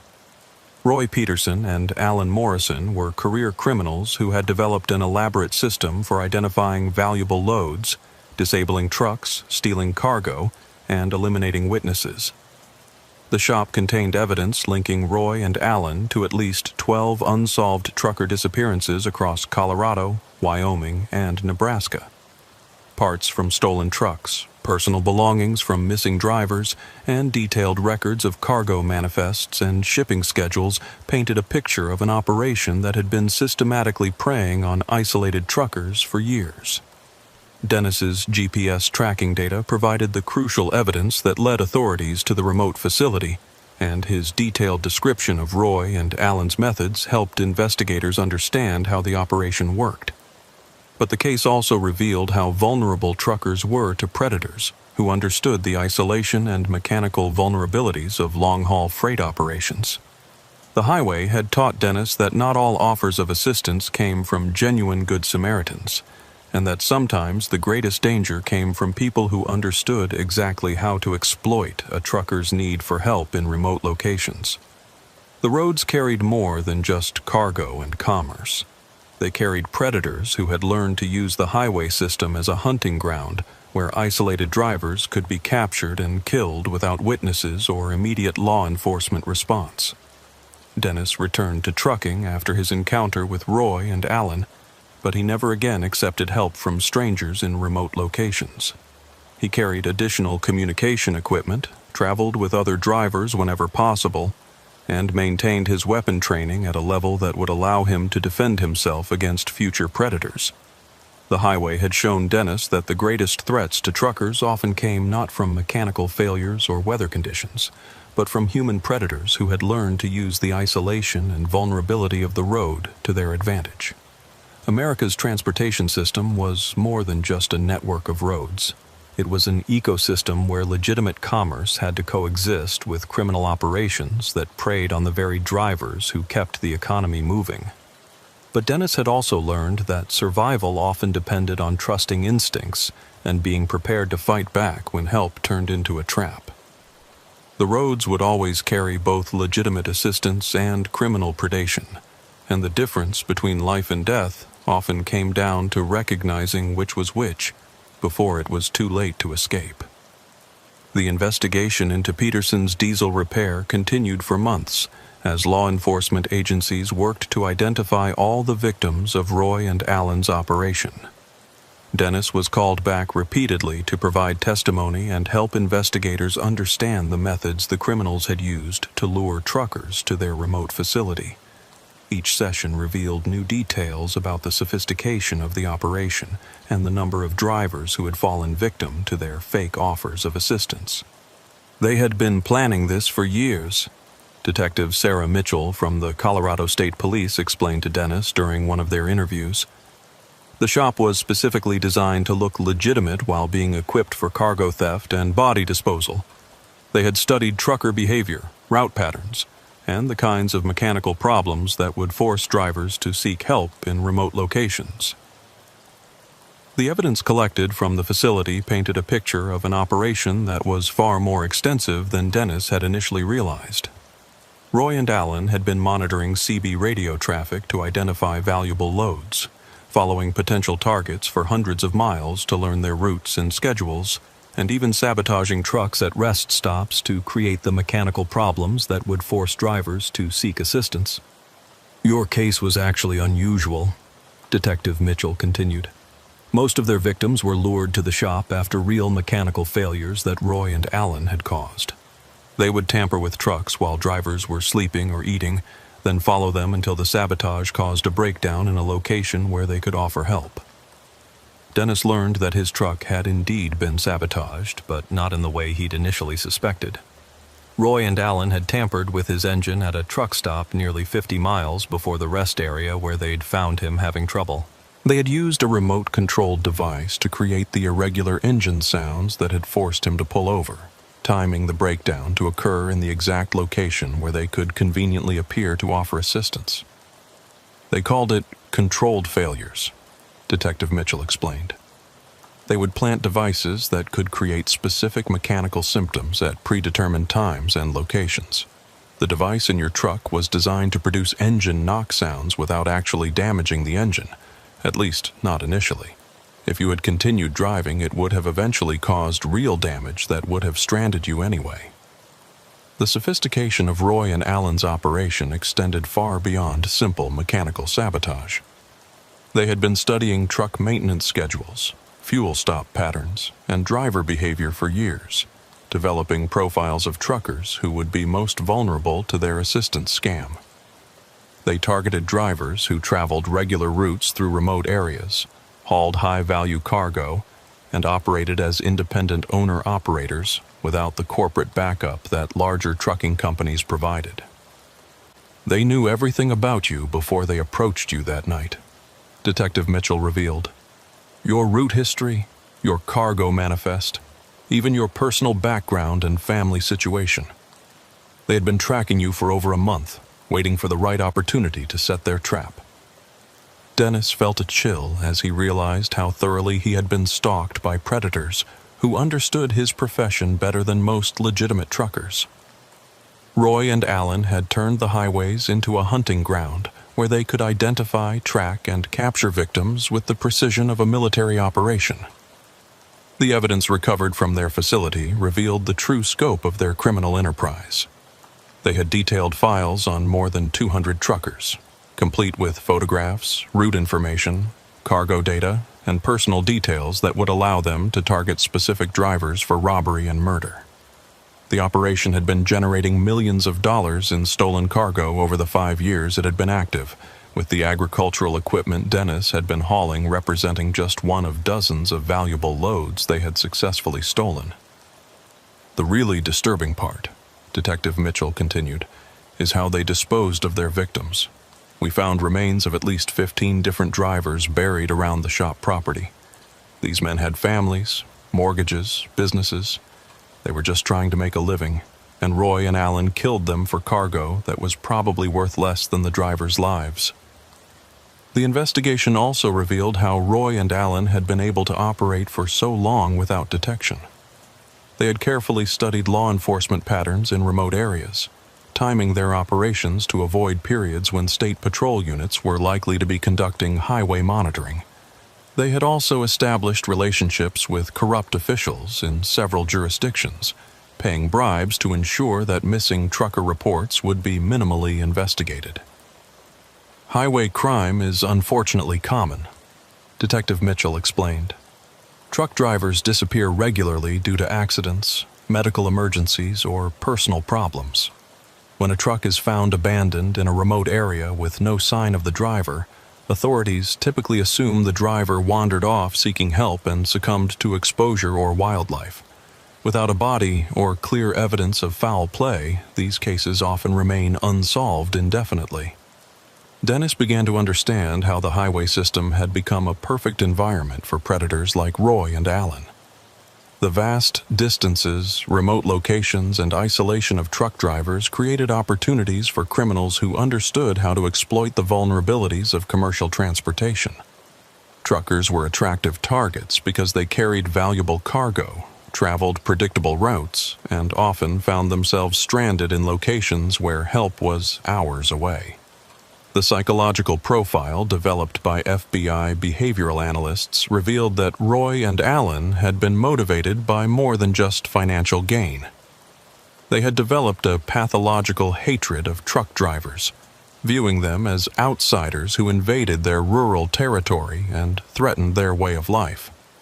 The theft and murder operation had become a way for them to exercise control over the highway corridor they considered their domain. They saw themselves as predators at the top of the food chain, explained Dr. Robert Chen, a criminal psychologist who had interviewed both men after their arrest. In their minds, truck drivers were intruders who deserved whatever happened to them for traveling through their territory. The financial benefits were secondary to the psychological satisfaction they derived from dominating and destroying people they viewed as enemies. Dennis learned that Roy's claims of mechanical expertise had been entirely fabricated. He had no formal training in diesel engine repair and had never operated a legitimate truck shop. His knowledge came from years of studying trucking operations, specifically to develop more effective methods of disabling vehicles and trapping drivers.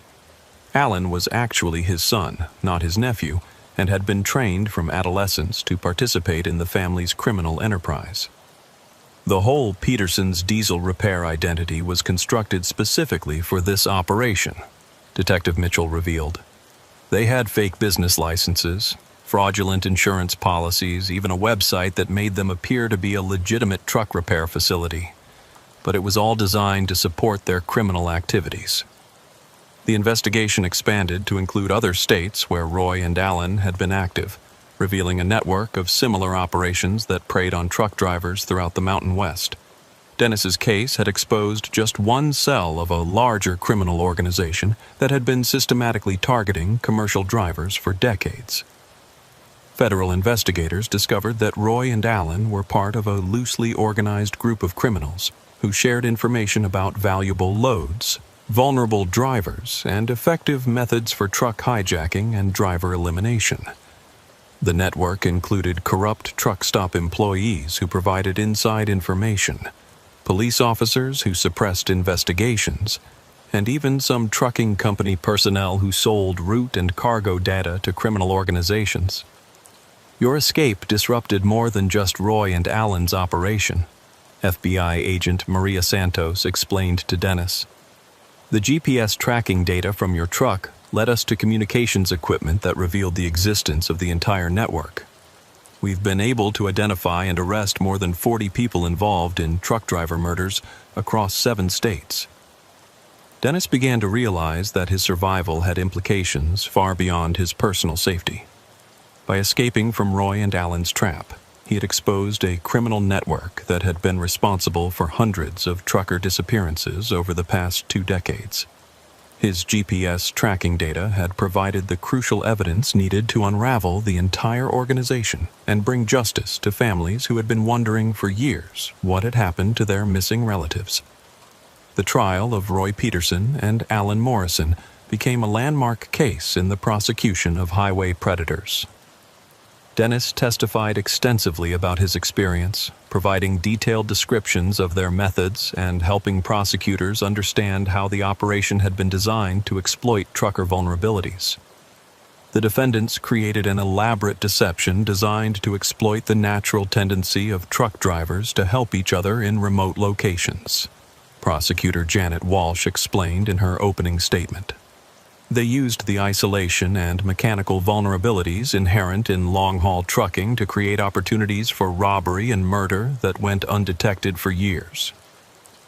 Roy and Alan's defense attorneys attempted to portray their clients as small-time criminals who had gotten in over their heads, but the evidence of premeditation and systematic targeting of victims made it clear that they were sophisticated predators who had turned truck driver murder into a profitable business model.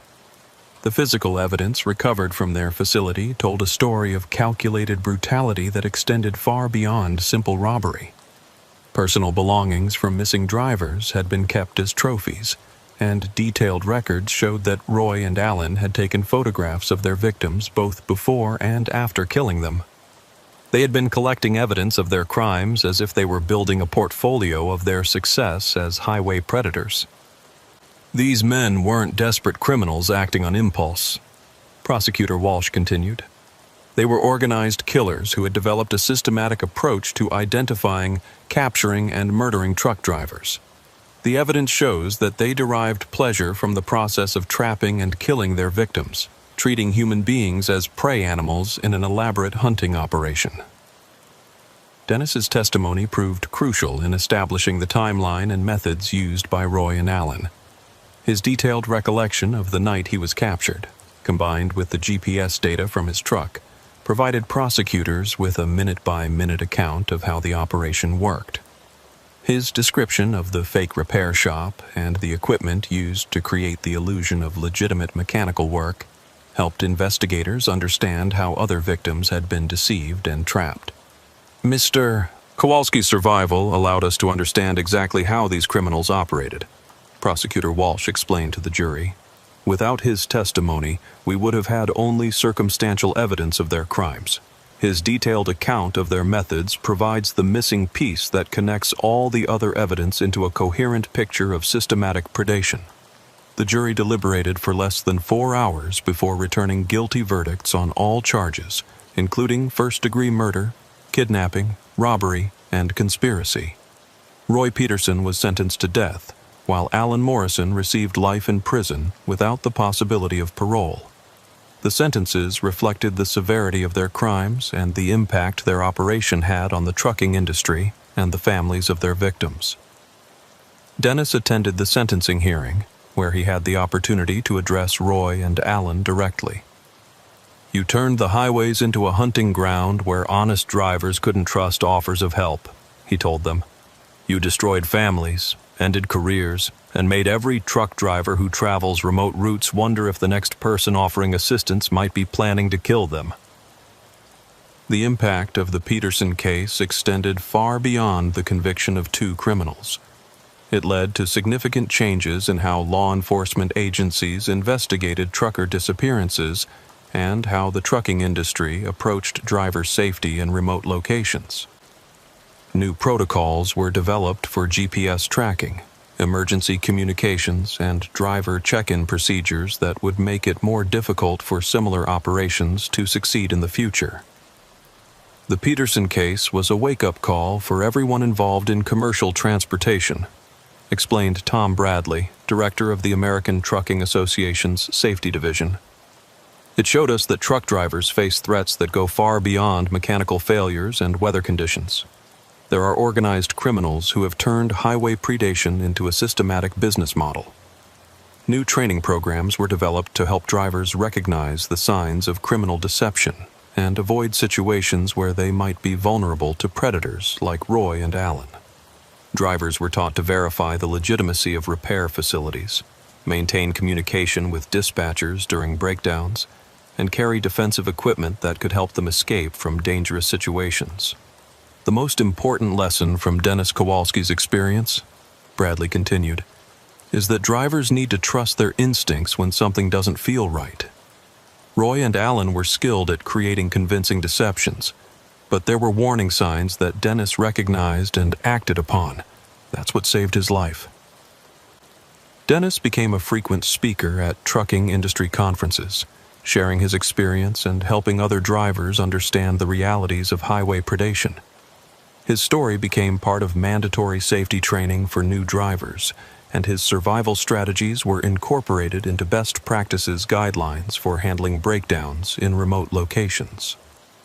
"I never wanted to become known as the guy who survived a trucker murder attempt," Dennis reflected during one of his speaking engagements. "But if sharing my experience helps other drivers avoid similar situations, then something positive comes out of what was the worst night of my life."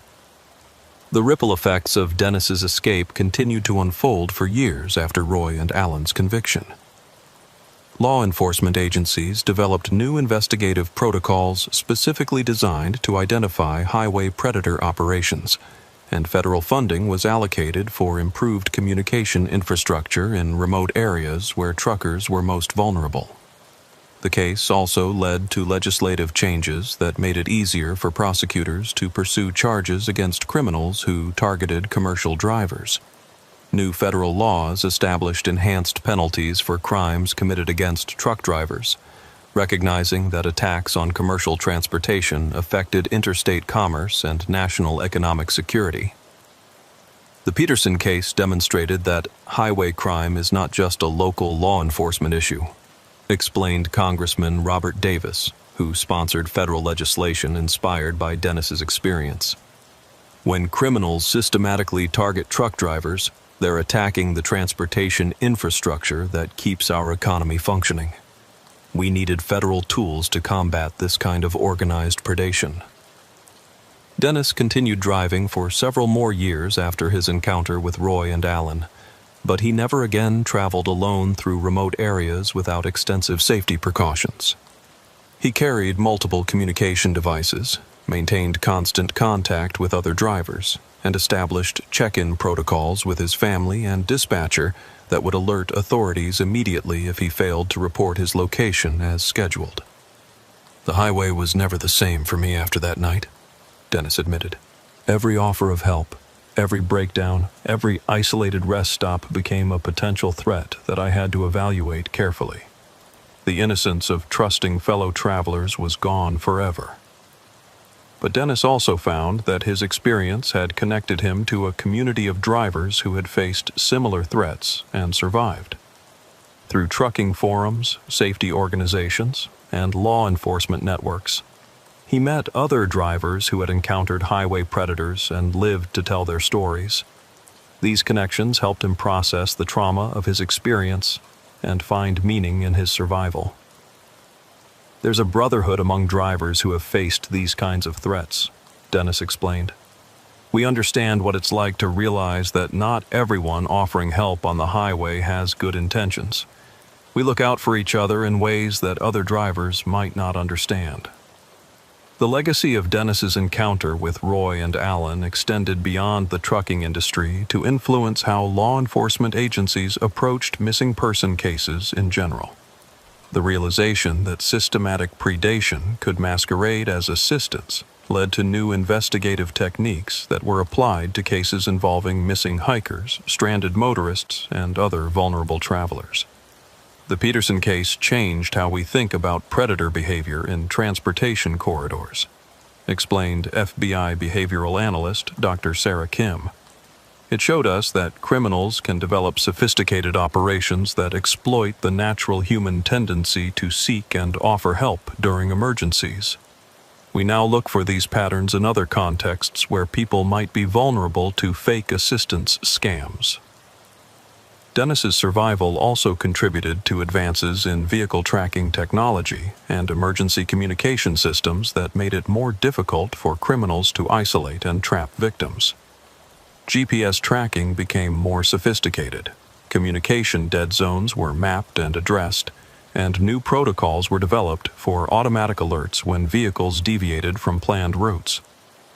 Technology can't prevent all criminal activity, explained automotive safety engineer Lisa Chen, but it can make it much more difficult for predators to operate without detection. Dennis's case showed us specific vulnerabilities in our transportation monitoring systems, and we've worked to address those gaps. Years later, Dennis reflected on how his encounter with Roy and Alan had changed not just his own life, but the entire trucking industry's approach to driver safety. What had started as a simple mechanical breakdown had evolved into a landmark case that exposed a hidden world of highway predation and led to fundamental changes in how drivers, law enforcement, and technology companies approach transportation security. "I never expected that one night of terror would lead to all these changes," Dennis said during a retrospective interview 10 years after his escape. "But I'm proud that my survival helped protect other drivers from going through what I experienced. The highway is still dangerous, but it's safer now because people understand the threats and know how to recognize them." Dennis eventually retired from trucking and opened a driving school that specialized in teaching safety and defensive techniques to new commercial drivers. His curriculum included extensive training on recognizing criminal deception, avoiding vulnerable situations, and responding to threats with the kind of decisive action that had saved his life. "Every student who graduates from my program knows Dennis's story," explained driving instructor Carol Martinez. "They understand that the highway carries more than just cargo. It carries predators who have learned to exploit driver vulnerabilities. That knowledge might save their lives someday." The impact of Dennis's encounter with Roy and Alan Peterson continued to resonate throughout the transportation industry, serving as a reminder that the highways were more than just routes connecting cities. They were complex ecosystems where legitimate commerce coexisted with criminal predation, where offers of assistance could be traps, and where survival often depended on the ability to recognize danger before it was too late to escape. The roads stretched on, endless and patient, carrying their cargo of mystery and menace. But now they also carried the knowledge that Dennis Kowalski had paid for with his terror, the understanding that not all Good Samaritans were good, and that sometimes the greatest threat to a driver's safety came not from mechanical failure or weather conditions, but from the willingness to trust strangers who offered help in moments of vulnerability. Dennis had learned that the highway was more than just a transportation network. It was a battleground where human predators used the isolation and mechanical dependencies of trucking to create opportunities for robbery and murder. But his survival had also shown that these predators could be defeated by drivers who trusted their instincts, prepared for the worst, and refused to become victims, even when trapped in seemingly hopeless situations. The interstate system wasn't just 48,000 miles of asphalt connecting cities. It was a hunting ground where predators moved freely between jurisdictions, targeting isolated drivers with the patience and precision of professional killers. And sometimes, the only thing standing between life and death was the knowledge that some offers of help were too good to be true, and that the greatest danger came not from strangers who ignored you, but from strangers who seemed too eager to help.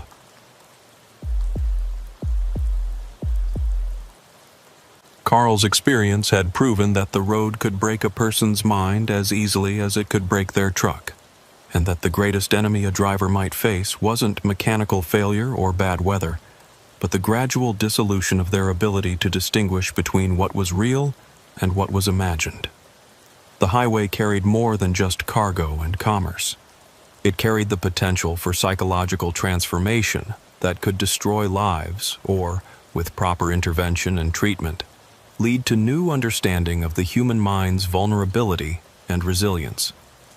The investigation into Carl's breakdown revealed disturbing patterns within the trucking industry that suggested his experience was not unique.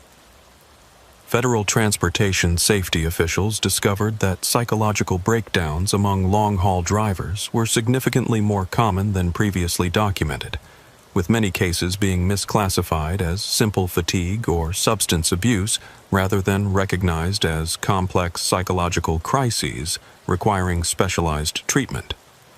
Mr. Henderson's case opened our eyes to a hidden epidemic of psychological distress among commercial drivers, explained Dr. Janet Walsh, a federal transportation safety researcher who studied Carl's medical records and GPS tracking data. We found that the combination of financial pressure, sleep deprivation, and stimulant abuse creates a perfect storm for psychological breakdown that affects thousands of drivers every year. The research revealed that owner-operators like Carl were particularly vulnerable to psychological crisis because they faced direct financial consequences for any lost driving time. Unlike company drivers who received steady wages regardless of their productivity, owner-operators were paid only for completed miles, creating incentives to violate safety regulations and push themselves beyond sustainable limits. The economic structure of owner-operator trucking essentially rewards dangerous behavior, Dr. Walsh continued. Drivers who follow hours of service regulations and get adequate sleep earn less money than those who violate the rules and stay awake longer. This creates a system where psychological breakdown becomes an occupational hazard rather than an individual failing. Carl's case also highlighted the role of pharmaceutical networks within the trucking industry, informal systems where drivers shared stimulants, sleeping pills, and other medications to help them manage the physical and psychological demands of long-haul driving. These networks operated outside official medical supervision, with drivers self-medicating based on advice from other drivers rather than qualified healthcare providers. The pharmaceutical culture among truckers is essentially a form of collective self-medication, explained Dr. Robert Chen, a substance abuse specialist who interviewed Carl during his recovery. Drivers share drugs the same way they share information about routes or mechanical problems, without understanding the psychological risks they're creating. The combination of financial pressure, sleep deprivation, and unregulated drug use created conditions that were almost guaranteed to produce psychological breakdown in vulnerable individuals. Carl's 3-week descent into paranoid psychosis followed a pattern that researchers found in dozens of similar cases involving drivers who had been pushed beyond their psychological limits by the demands of modern trucking. What makes these cases so dangerous is that the psychological breakdown occurs gradually, often over weeks or months, Dr. Chen explained. Drivers don't suddenly become psychotic. They slowly lose touch with reality while continuing to operate commercial vehicles on public highways. By the time the breakdown becomes obvious, they may have been driving in a hallucinatory state for days. Carl's GPS tracking data provided researchers with unprecedented insight into how psychological breakdown affected driving performance. The electronic records showed that his route deviations, speed variations, and erratic lane changes had been increasing for more than 2 weeks before his final crisis, suggesting that his psychological deterioration had been affecting his driving long before he was found by law enforcement. The data shows that Mr. Henderson was a danger to public safety for at least 14 days before his breakdown was recognized, Dr. Walsh noted. During that time, he was sharing highways with thousands of other motorists who had no idea they were encountering a driver experiencing active hallucinations and paranoid delusions.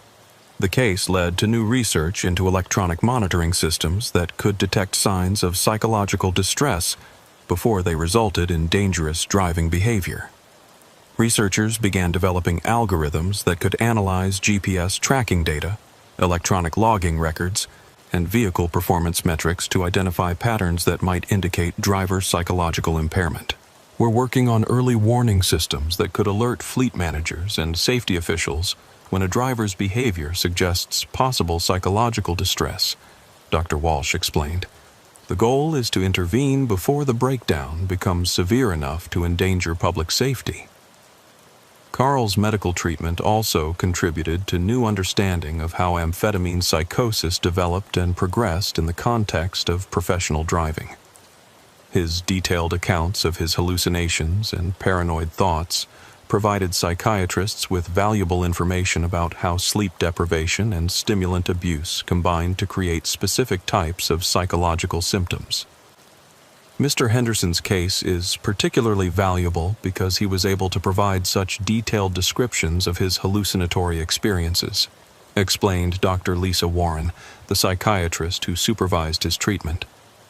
Most patients with amphetamine psychosis have difficulty remembering or articulating their symptoms, but Mr. Henderson's intelligence and motivation allowed him to help us understand exactly how his perceptions became distorted. The hallucinations Carl experienced followed patterns that were consistent with other cases of stimulant-induced psychosis, but with specific elements that reflected the unique stresses and experiences of professional trucking. His paranoid delusions focused on surveillance by law enforcement, threats from other drivers, and conspiracies within the trucking industry, themes that reflected real aspects of his professional environment but distorted them into threatening fantasies. The content of drug-induced hallucinations often reflects the patient's actual life experiences and concerns, Dr. Warren noted. Mr. Henderson's paranoid thoughts about surveillance and conspiracy were based on real aspects of trucking: CB radio monitoring, GPS tracking, law enforcement inspections. But his impaired brain transformed these routine elements into threatening scenarios. Carl's recovery process also provided insights into how drivers could be helped to overcome the psychological trauma of extended psychotic episodes. His treatment involved not just medical detoxification and psychiatric medication, but also cognitive therapy designed to help him distinguish between his hallucinatory memories and actual events. One of the challenges in treating amphetamine psychosis is that patients often retain vivid memories of their hallucinatory experiences, Dr. Warren explained. Mr. Henderson could remember every detail of the surveillance vehicles and radio transmissions that had terrified him, even though he intellectually understood they had been imaginary. We had to help him process these memories without being overwhelmed by their emotional impact. The psychological impact of Carl's breakdown extended beyond his immediate medical treatment to affect his relationships with family members, former colleagues, and the broader trucking community. His experience challenged assumptions about mental health and professional competence that were deeply embedded in trucking culture. There's a stigma attached to psychological problems in the trucking industry, Carl reflected during his recovery. Drivers are supposed to be tough, independent, capable of handling anything the road throws at them. Admitting that you're having psychological problems feels like admitting that you're not cut out for the job. Carl's openness about his breakdown helped other drivers recognize and seek treatment for their own psychological problems. His case became part of educational programs designed to reduce stigma around mental health issues and encourage drivers to seek help before their problems became dangerous. Mr. Henderson's willingness to talk about his experience has probably saved lives, noted Tom Bradley, director of a driver wellness program that incorporated Carl's story into their training materials. When drivers hear about someone who went through psychological breakdown and recovered, it gives them permission to acknowledge their own problems and seek help. The long-term effects of Carl's psychotic episode continued to influence his life years after his recovery. Although his acute symptoms had resolved and he was no longer experiencing hallucinations or paranoid thoughts, he remained sensitive to stress and vulnerable to sleep disruption in ways that made it impossible for him to return to long-haul driving. The brain changes that occur during severe amphetamine psychosis can create lasting vulnerabilities, Dr. Warren explained. Mr. Henderson's recovery has been excellent, but he will always need to be careful about sleep, stress, and substance use in ways that make professional trucking inadvisable. Carl's new career in warehouse work provided stability and routine that supported his psychological recovery, but it also represented a significant reduction in income and professional status that required ongoing adjustment. The transition from being an independent business owner operating sophisticated equipment to being an hourly employee performing manual labor was psychologically challenging in its own right. I had to grieve the loss of my trucking career the same way you would grieve the death of a family member, Carl explained. That identity, being a professional driver, being my own boss, being responsible for moving important cargo across the country, was a huge part of who I was. Losing that felt like losing myself. But Carl also found meaning in his experience by helping other drivers recognize the warning signs of psychological distress and seek appropriate treatment before their problems became dangerous. He became a speaker at trucking industry conferences and safety meetings, sharing his story and encouraging drivers to prioritize their mental health alongside their physical safety. If my breakdown can help other drivers avoid going through what I experienced, then maybe it wasn't completely pointless, Carl reflected. The highway broke my mind, but it also taught me things about psychological resilience and recovery that I never would have learned otherwise. Carl's case contributed to broader discussions about the psychological costs of modern economic systems that incentivized dangerous behavior through financial pressure. His experience illustrated how individual choices about sleep, drugs, and safety were shaped by structural factors that made psychological breakdown almost inevitable for vulnerable drivers. Mr. Henderson's breakdown wasn't just a personal failure, it was a systemic failure, argued Dr. Michael Torres, an economist who studied the trucking industry's impact on driver health. The economic incentives, regulatory gaps, and cultural norms that contributed to his psychological crisis continue to affect thousands of other drivers who are struggling with similar pressures. The case also highlighted the inadequacy of current mental health resources for addressing the specific needs of commercial drivers. Traditional psychiatric services were designed for stationary patients with regular schedules, not for people whose work required constant travel and irregular hours. The trucking industry needs specialized mental health services that understand the unique stresses and requirements of commercial driving, Dr. Torres continued. General psychiatric care isn't sufficient for addressing problems that are so closely tied to the specific demands of professional transportation. Years after his breakdown, Carl remained connected to the trucking community through online forums and industry publications, following developments in driver safety and mental health research. He watched with interest as new technologies and regulations were implemented to address some of the problems that had contributed to his psychological crisis. The industry is slowly getting better at recognizing psychological problems and providing help for drivers who need it, Carl observed. But there's still a long way to go before the culture really changes and drivers feel safe admitting they're struggling mentally. Carl's story became part of the larger narrative about how America's transportation system affected the people who operated it, demonstrating that the highway was more than just a network of roads. It was a psychological environment that could nurture or destroy human mental health depending on how it was navigated. The interstate system carried more than just cargo and commerce. It carried human consciousness across vast distances and through psychological territories that could be as dangerous as any physical hazard.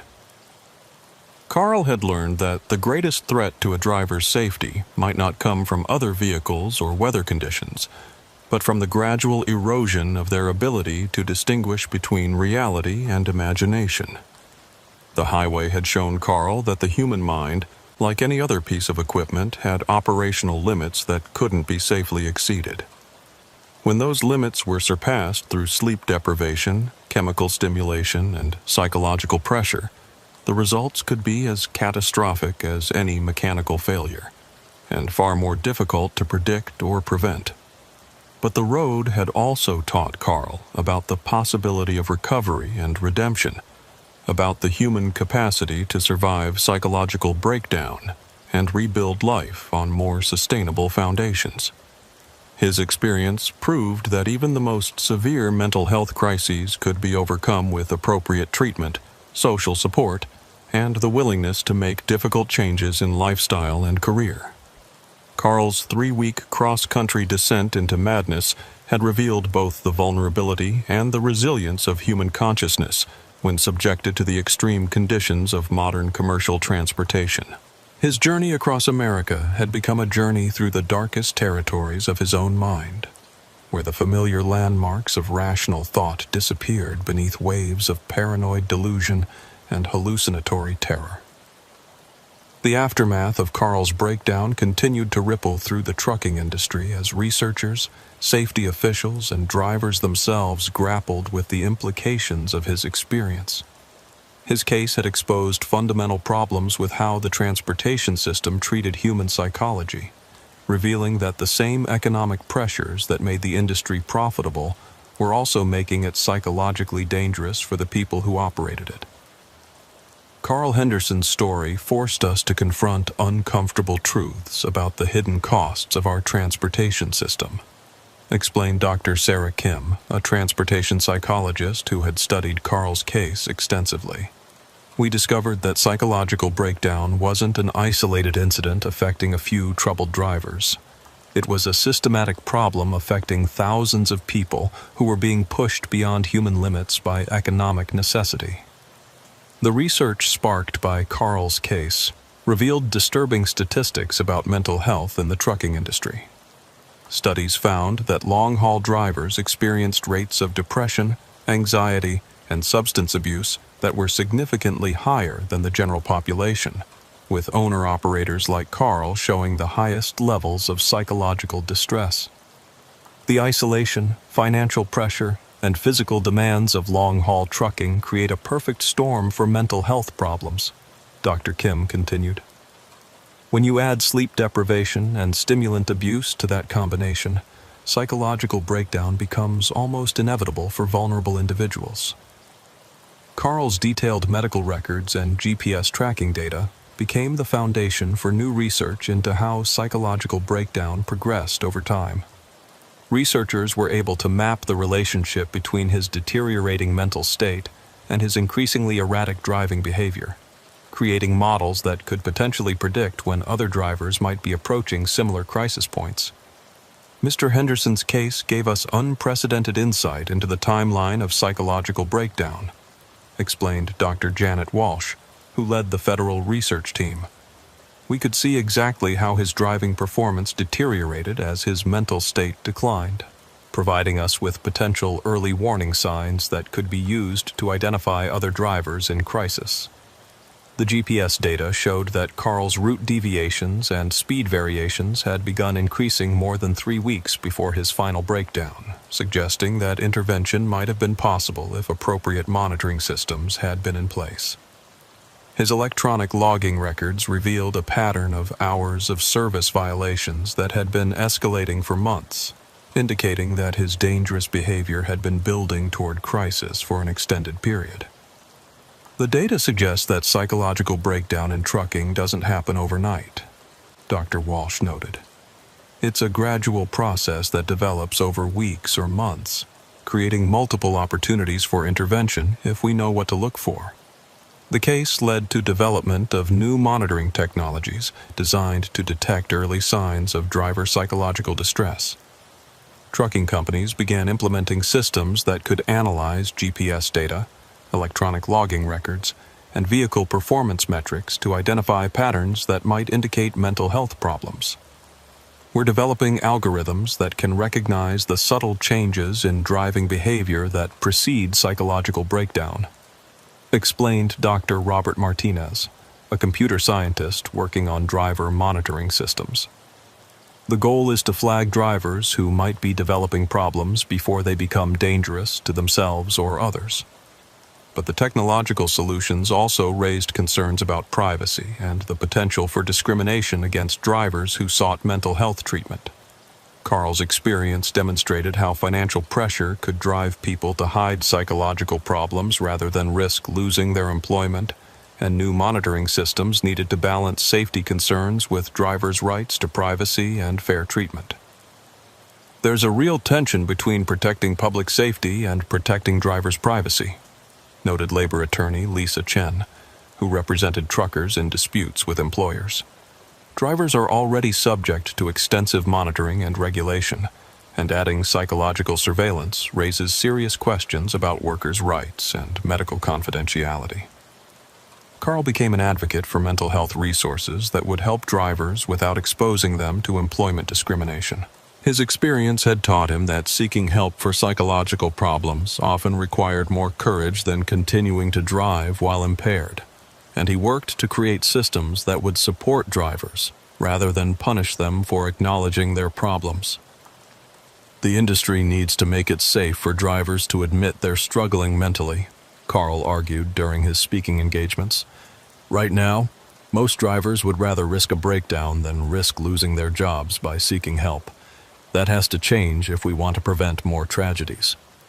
Carl's advocacy work connected him with other drivers who had experienced psychological crises, creating an informal support network of people who understood the unique challenges of maintaining mental health in the trucking industry. These connections helped reduce the isolation that had contributed to his own breakdown and provided him with a sense of purpose in his recovery. Meeting other drivers who had gone through similar experiences was crucial for my healing, Carl reflected. It helped me understand that I wasn't weak or defective. I was someone who had been pushed beyond human limits by impossible circumstances. The support network grew into a formal organization that provided peer counseling, educational resources, and advocacy for improved mental health services in the trucking industry.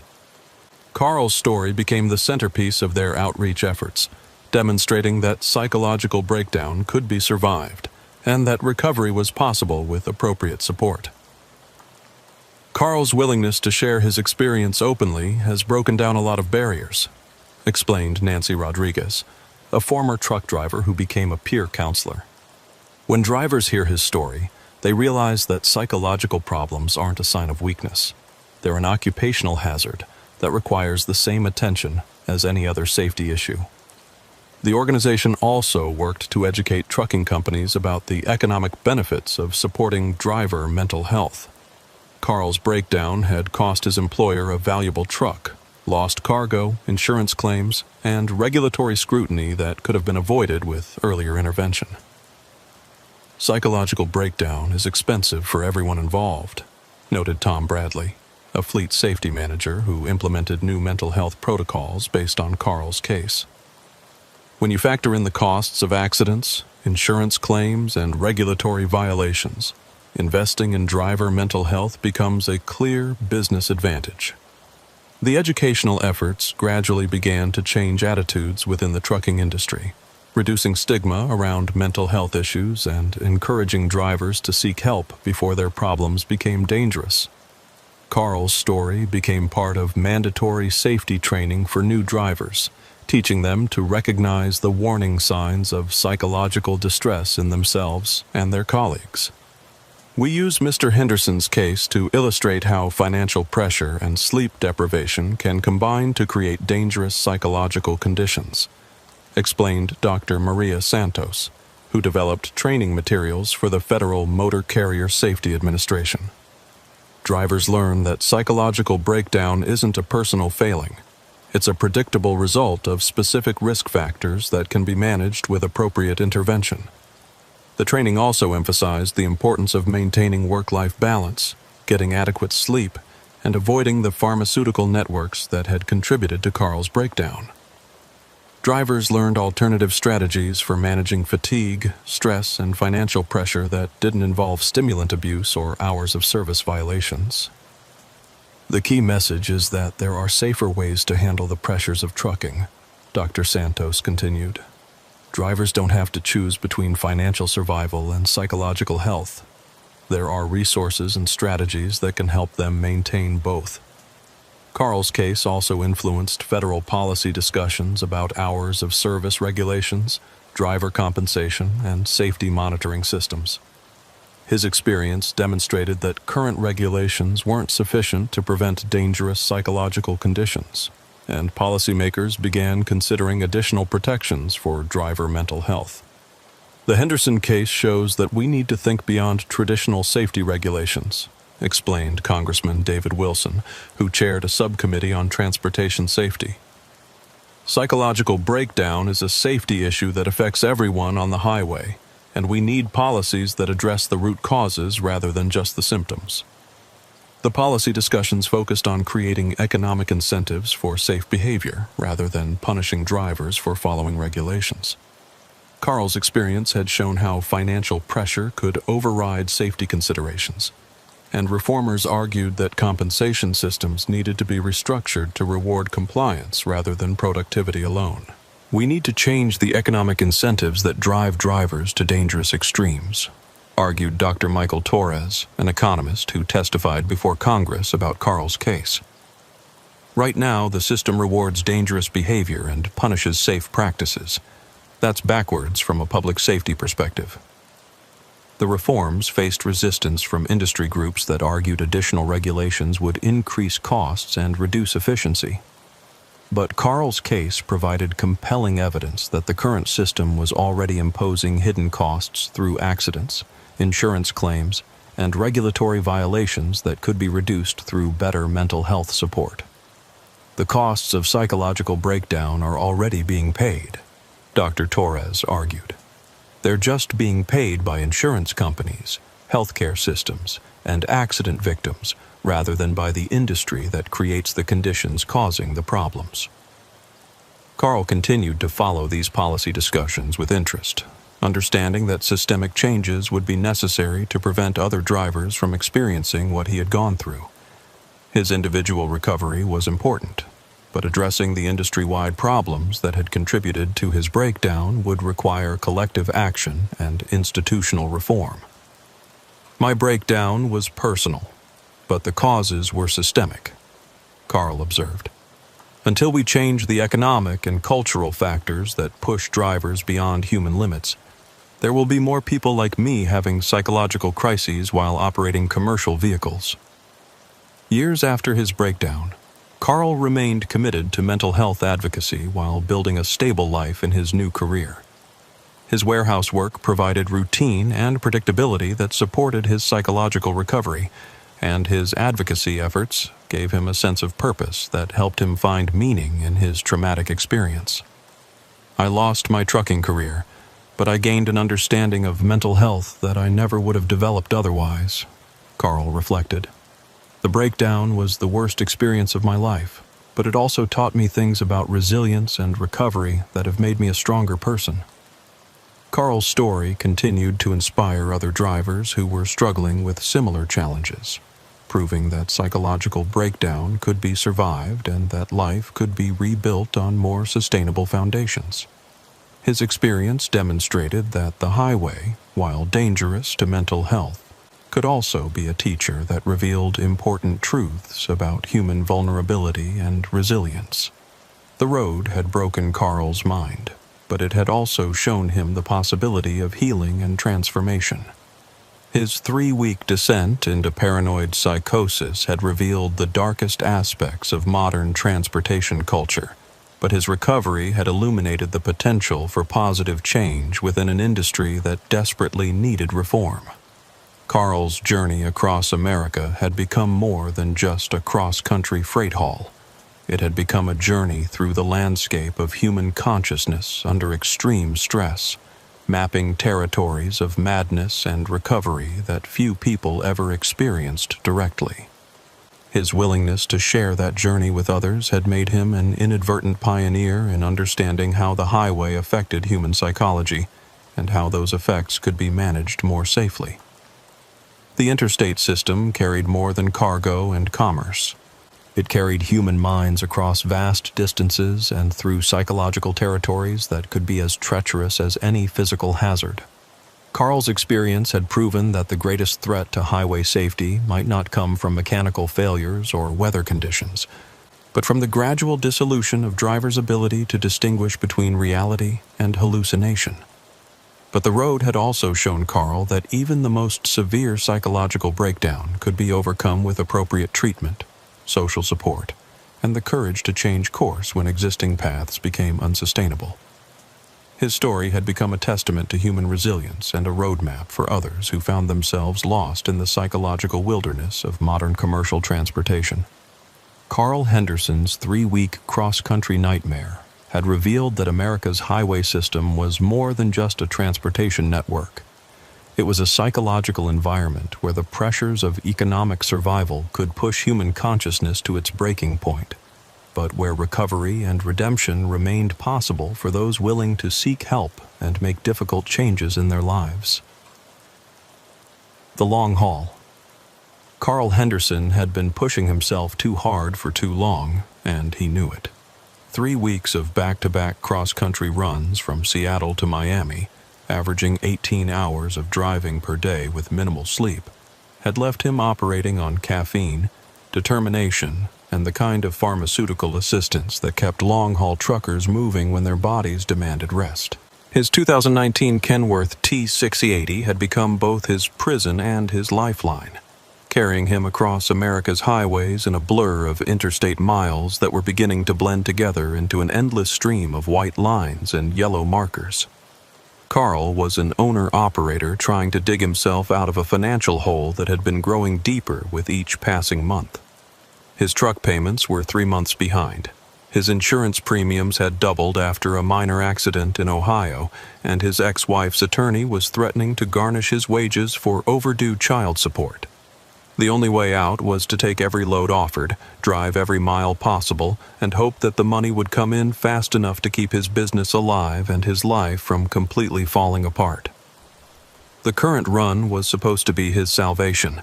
A high-paying load of electronics from Portland to Jacksonville, with a tight delivery schedule that would pay bonuses for early arrival. But somewhere between the loading dock in Oregon and the weigh station in Idaho, Carl had begun to suspect that he wasn't alone in his truck. It started with peripheral movement, shadows in his mirrors that didn't correspond to any visible vehicles on the highway. Carl would catch glimpses of motion in his side mirrors, dark shapes that seemed to be following his truck at distances that made no sense given the traffic patterns around him. When he turned to look directly, there would be nothing there. Just empty highway stretching into the distance under the endless sky of eastern Oregon's high desert. Carl tried to rationalize the phantom sightings as fatigue-induced hallucinations, the kind of visual distortions that every long-haul driver experienced during extended periods behind the wheel. After 72 hours of driving with only brief catnaps at truck stops, his brain was bound to be playing tricks on him. The human visual system wasn't designed to process the constant motion and repetitive patterns of highway driving for days at a time without adequate rest. But the shadows in his mirrors were becoming more persistent, more defined, and more obviously inconsistent with the actual traffic around his truck. Carl would see vehicles that appeared to be traveling alongside him in adjacent lanes, matching his speed perfectly but remaining just outside his direct vision. When he changed lanes to get a better view of these phantom vehicles, they would seem to change lanes with him, maintaining their relative position while staying invisible to his direct observation. The sleep deprivation was definitely affecting Carl's judgment and perception, but he couldn't afford to stop for a proper rest break. His delivery schedule allowed for minimal delays, and every hour spent sleeping was an hour that brought him closer to missing his deadline and losing the bonus money that represented the difference between financial survival and bankruptcy. Carl had been taking amphetamines to stay alert, crushing caffeine tablets to maintain energy, and relying on the kind of pharmaceutical cocktail that had sustained long-haul drivers since the early days of interstate trucking. The drugs were working. Carl felt alert, focused, and capable of maintaining his driving performance despite the accumulated fatigue of 3 weeks on the road. But they were also amplifying the paranoid thoughts that had been growing stronger with each passing day. Every car that followed him for more than a few miles became a potential threat. Every truck stop where he paused for fuel became a place where enemies might be watching him. Every phone call from his dispatcher became an opportunity for hostile forces to track his location and plan their attack. Carl knew that these thoughts were irrational, byproducts of sleep deprivation and stimulant abuse rather than actual threats to his safety. But knowing that his paranoia was chemically induced didn't make it feel any less real or immediate. The shadows in his mirrors, the vehicles that followed him too closely, the people at truck stops who seemed to be paying too much attention to his movements, all of these perceived threats felt genuine and dangerous, even when Carl's rational mind understood that they were probably hallucinations. The breakdown of Carl's mental state accelerated as he crossed into Utah and began the long climb through the Wasatch Mountains.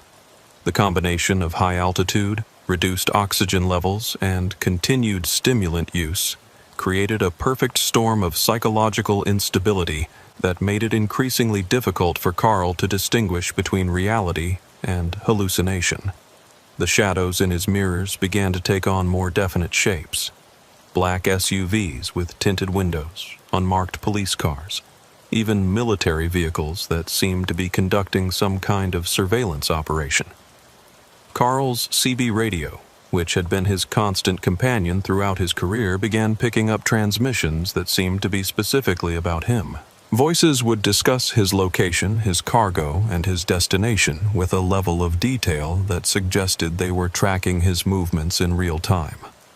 When Carl tried to respond to these transmissions, asking who was speaking and why they were discussing his truck, the voices would fall silent, only to resume their surveillance chatter after he'd stopped transmitting. "Eastbound Kenworth at mile marker 243, carrying electronics to Jacksonville," one voice would say with the professional tone of a law enforcement dispatcher. "Copy that. We have visual confirmation of the target vehicle," another voice would respond. "Continuing surveillance until further notice." Carl would key his microphone and demand to know who was using his truck as a surveillance target, but his transmissions would be met with silence. When he tried to contact other drivers to ask if they were hearing the same surveillance chatter, he would get responses suggesting that his radio was malfunctioning or that he was transmitting nonsense. "Driver, you're not making any sense," a veteran trucker would respond to Carl's frantic questions about the surveillance operation. "I'm not hearing any law enforcement traffic about your truck. Maybe you should pull over and get some rest." But Carl couldn't afford to rest, and he was becoming increasingly convinced that the surveillance operation was real, even if other drivers weren't hearing the same transmissions. Perhaps his radio was somehow picking up encrypted communications that weren't audible to standard CB equipment. Perhaps the surveillance team was using sophisticated technology that allowed them to target specific vehicles with their transmissions. The paranoid thoughts were becoming more elaborate and interconnected as Carl's sleep deprivation deepened. He began to suspect that his ex-wife's attorney had hired private investigators to track his movements, gathering evidence that could be used to prove he was violating hours of service regulations or operating his truck in unsafe conditions. The surveillance vehicles in his mirrors, the radio transmissions about his location, the people at truck stops who seemed to be watching him. All of these phenomena could be explained by a coordinated investigation designed to destroy his trucking career and leave him unable to pay child support. But there were other possibilities that seemed equally plausible in Carl's deteriorating mental state. Perhaps federal agents were investigating him for some unknown violation of transportation regulations. Perhaps his cargo of electronics contained something illegal that he wasn't aware of, making him an unwitting participant in a smuggling operation. Perhaps his truck's GPS tracking system had been compromised by hostile forces who were using his movements for purposes he couldn't understand. The most terrifying possibility was that Carl was losing his mind, that the accumulated stress of financial problems, sleep deprivation, and stimulant abuse had pushed him past the breaking point into a psychotic episode where his perceptions could no longer be trusted. If that was the case, then everything he was experiencing, the surveillance vehicles, the radio transmissions, the people watching him, might be elaborate hallucinations created by a brain that was no longer capable of processing reality accurately. Carl tried to test his perceptions by taking photographs of the vehicles that appeared to be following him, but the images on his phone screen showed empty highway with no other traffic visible. He tried recording the radio transmissions that discussed his movements, but when he played back the recordings, they contained only static and occasional fragments of normal trucker conversations. The evidence suggested that his experiences were indeed hallucinations, but Carl found it difficult to accept that his senses were deceiving him so completely. The psychological pressure of not knowing what was real and what was imagined became almost unbearable as Carl continued eastward through Colorado and into Kansas. He was caught between the certainty of his perceptions and the evidence that those perceptions might be false, between the immediate reality of what he was seeing and hearing and the rational understanding that sleep deprivation could create convincing hallucinations. Carl's driving began to deteriorate as his mental state continued to degrade. He found himself making sudden lane changes to avoid vehicles that other drivers couldn't see, slowing down or speeding up in response to perceived threats that existed only in his mind, and taking exits that weren't part of his planned route in an attempt to lose the surveillance vehicles that might or might not be following him. His electronic logging device recorded these erratic movements, creating a digital trail that would later be analyzed by investigators trying to understand what had happened during Carl's final cross-country run. The GPS data showed a truck that was weaving between lanes, making unexplained stops and deviating from its planned route in ways that suggested either mechanical problems or driver impairment. Carl's employer began receiving automated alerts about his unusual driving patterns, but when dispatch tried to contact him by phone and radio, Carl's responses were increasingly incoherent and paranoid. He insisted that he was being followed by multiple surveillance teams, that his radio was picking up encrypted law enforcement communications, and that he needed to change his route to avoid capture by hostile forces. "Carl, you need to pull over and get some rest," his dispatcher urged during one of their conversations. "You've been driving for 3 days straight, and you're not thinking clearly. Find a safe place to stop and we'll arrange for another driver to take over your load." But Carl was convinced that stopping would make him vulnerable to whatever forces were tracking his movements. He believed that his only safety lay in constant motion, in staying ahead of the surveillance teams that were coordinating their pursuit through radio communications he could hear, but others apparently couldn't. The idea of stopping at a truck stop or rest area, where he would be a stationary target surrounded by potential enemies, seemed like suicide. Carl's paranoid delusions became more elaborate as he crossed into Missouri and began the final leg of his journey toward Florida. He became convinced that the entire trucking industry was involved in a conspiracy against him, that truck stops were reporting his location to surveillance teams, that way stations were coordinating with law enforcement to trap him, and that other drivers were providing information about his movements to hostile forces. Every interaction with other people became a potential intelligence-gathering operation in Carl's mind. When he stopped for fuel, he was convinced that the clerk was asking too many questions about his destination and schedule. When other drivers tried to make conversation at truck stops, he was certain they were attempting to extract information about his cargo and route. When law enforcement officers conducted routine inspections, he was sure they were part of the larger surveillance operation that was tracking his every movement. The CB radio transmissions about his truck became more frequent and detailed as Carl's paranoia deepened. He heard voices discussing his mental state, his erratic driving, and plans to intercept him before he could reach his destination. The transmissions had a professional quality that suggested they were coming from legitimate law enforcement sources, but they also contained details about Carl's personal life that seemed impossible for strangers to know. "Target is showing signs of severe psychological distress," one voice would report. "Recommend intervention before he becomes a danger to other motorists." "Copy that. We're coordinating with Florida authorities to set up an intercept point near the Georgia border," another voice would respond. "Subject appears to be armed and should be considered dangerous." Carl had no idea why the surveillance team thought he was armed, since he didn't carry any weapons in his truck. But the radio transmissions were so detailed and professional that he began to wonder if he was indeed carrying something dangerous without knowing it. Perhaps his cargo of electronics contained weapons or explosives that had been hidden among the legitimate shipments. Perhaps he was being used as an unwitting courier for a terrorist organization or criminal enterprise. The possibility that he was carrying dangerous cargo without his knowledge added another layer of paranoia to Carl's deteriorating mental state.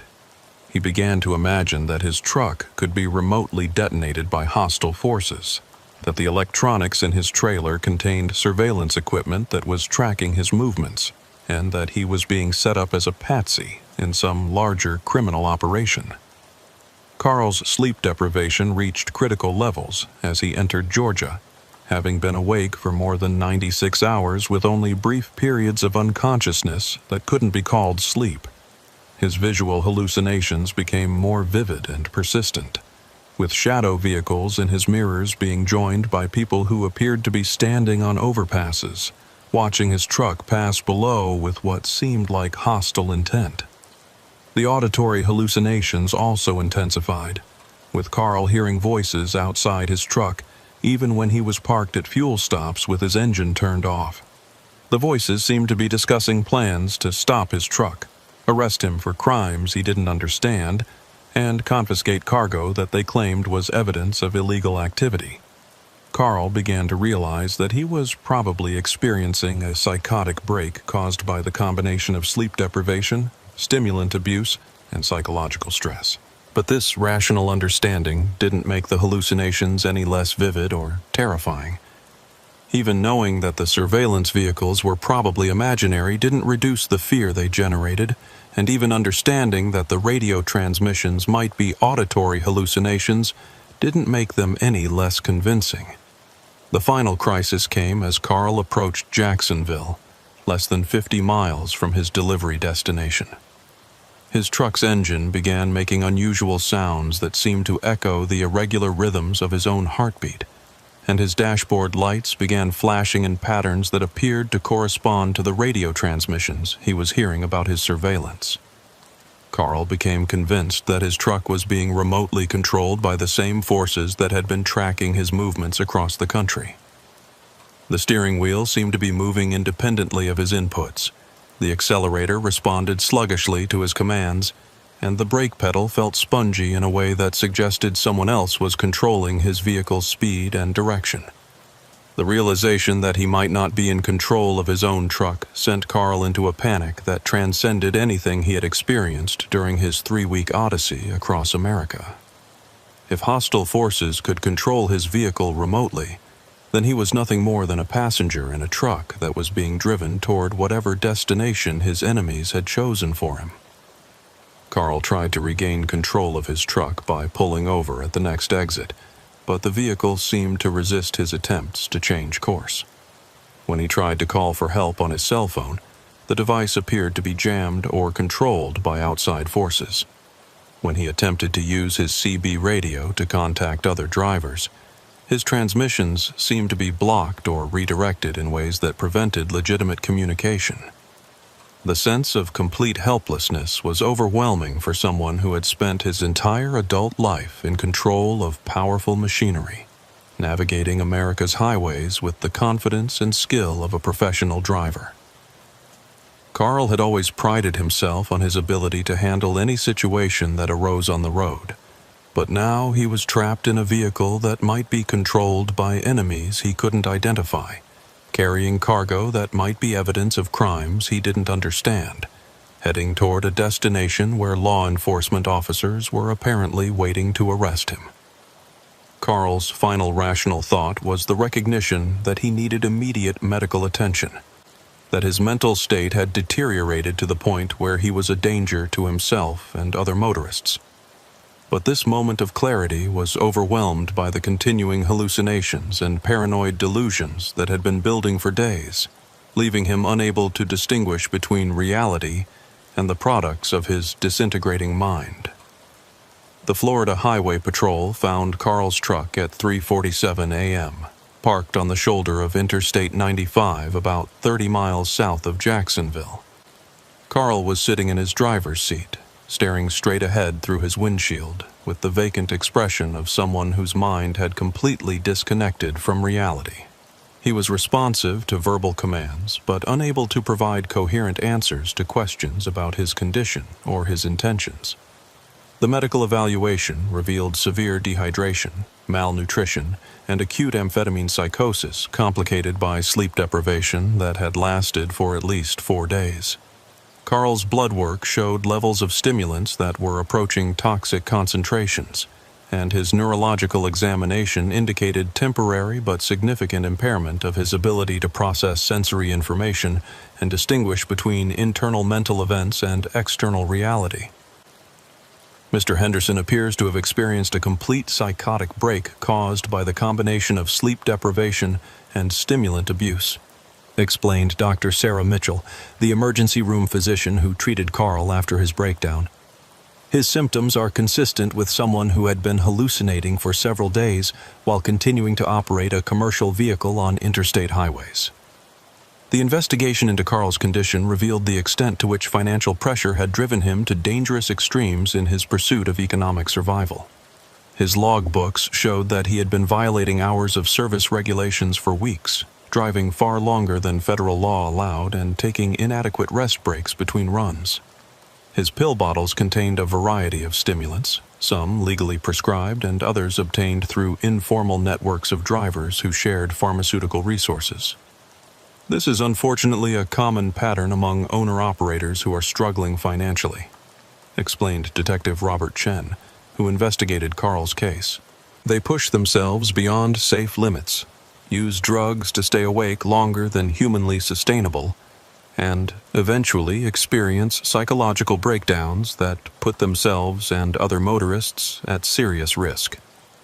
Carl's electronic logging device data provided a detailed record of his deteriorating driving performance over the 3 weeks leading up to his breakdown.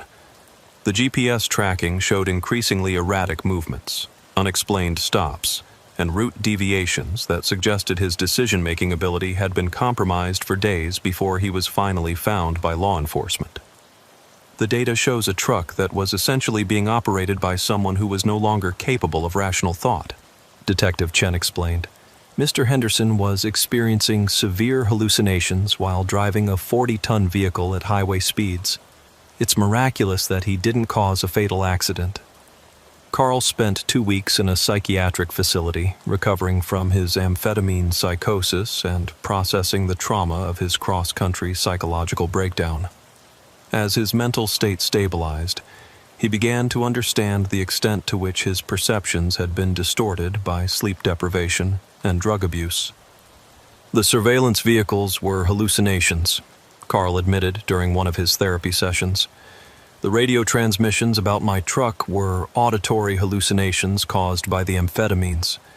The people who seemed to be watching me were products of paranoid thinking that developed when I stopped sleeping properly. But even with rational understanding of what had happened to him, Carl found it difficult to completely dismiss the memories of his 3-week paranoid episode. The hallucinations had been so vivid and convincing that they felt more real than his current hospital environment, and the fear they had generated continued to affect his emotional state, even after he understood their illusory nature. Recovery from this kind of psychotic episode involves more than just getting the drugs out of your system, explained Dr. Lisa Warren, the psychiatrist who supervised Carl's treatment. Mr. Henderson experienced weeks of terror and paranoia that felt completely real to him. Even though he now understands that his perceptions were distorted, the emotional impact of those experiences continues to affect him. Carl's trucking career ended with his psychological breakdown. His commercial driver's license was suspended pending medical evaluation. His truck was repossessed by the financing company, and his transportation business collapsed under the weight of unpaid bills and insurance claims. The financial problems that had driven him to dangerous extremes were now compounded by medical expenses and legal fees that made recovery even more difficult. I destroyed my life trying to save my business, Carl reflected during his final therapy session. The pressure to keep driving, to take every load, to stay awake longer than humanly possible, it all seemed necessary at the time, but it just made everything worse. Carl's case became part of ongoing research into the psychological effects of sleep deprivation and stimulant abuse among commercial drivers.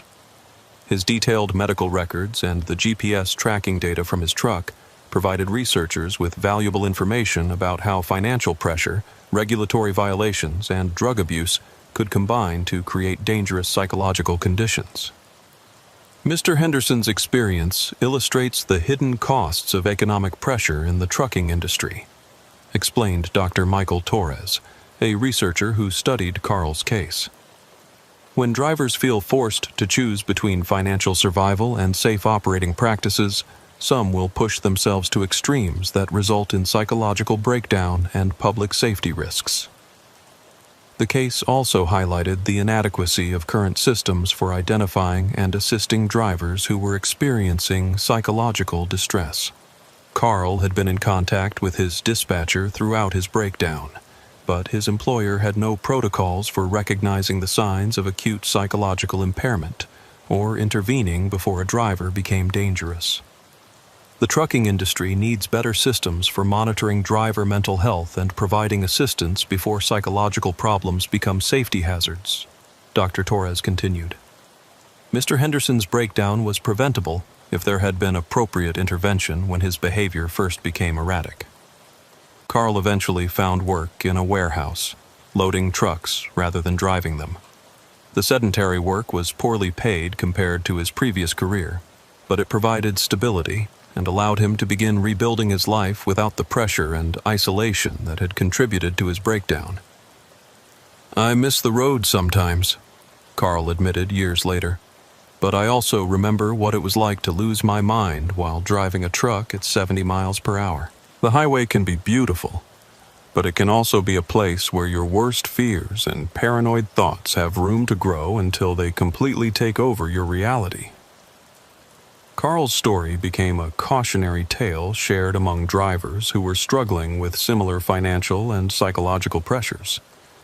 His experience demonstrated how the isolation, pressure, and pharmaceutical culture of long-haul trucking could combine to create psychological breakdowns that endangered both drivers and the public.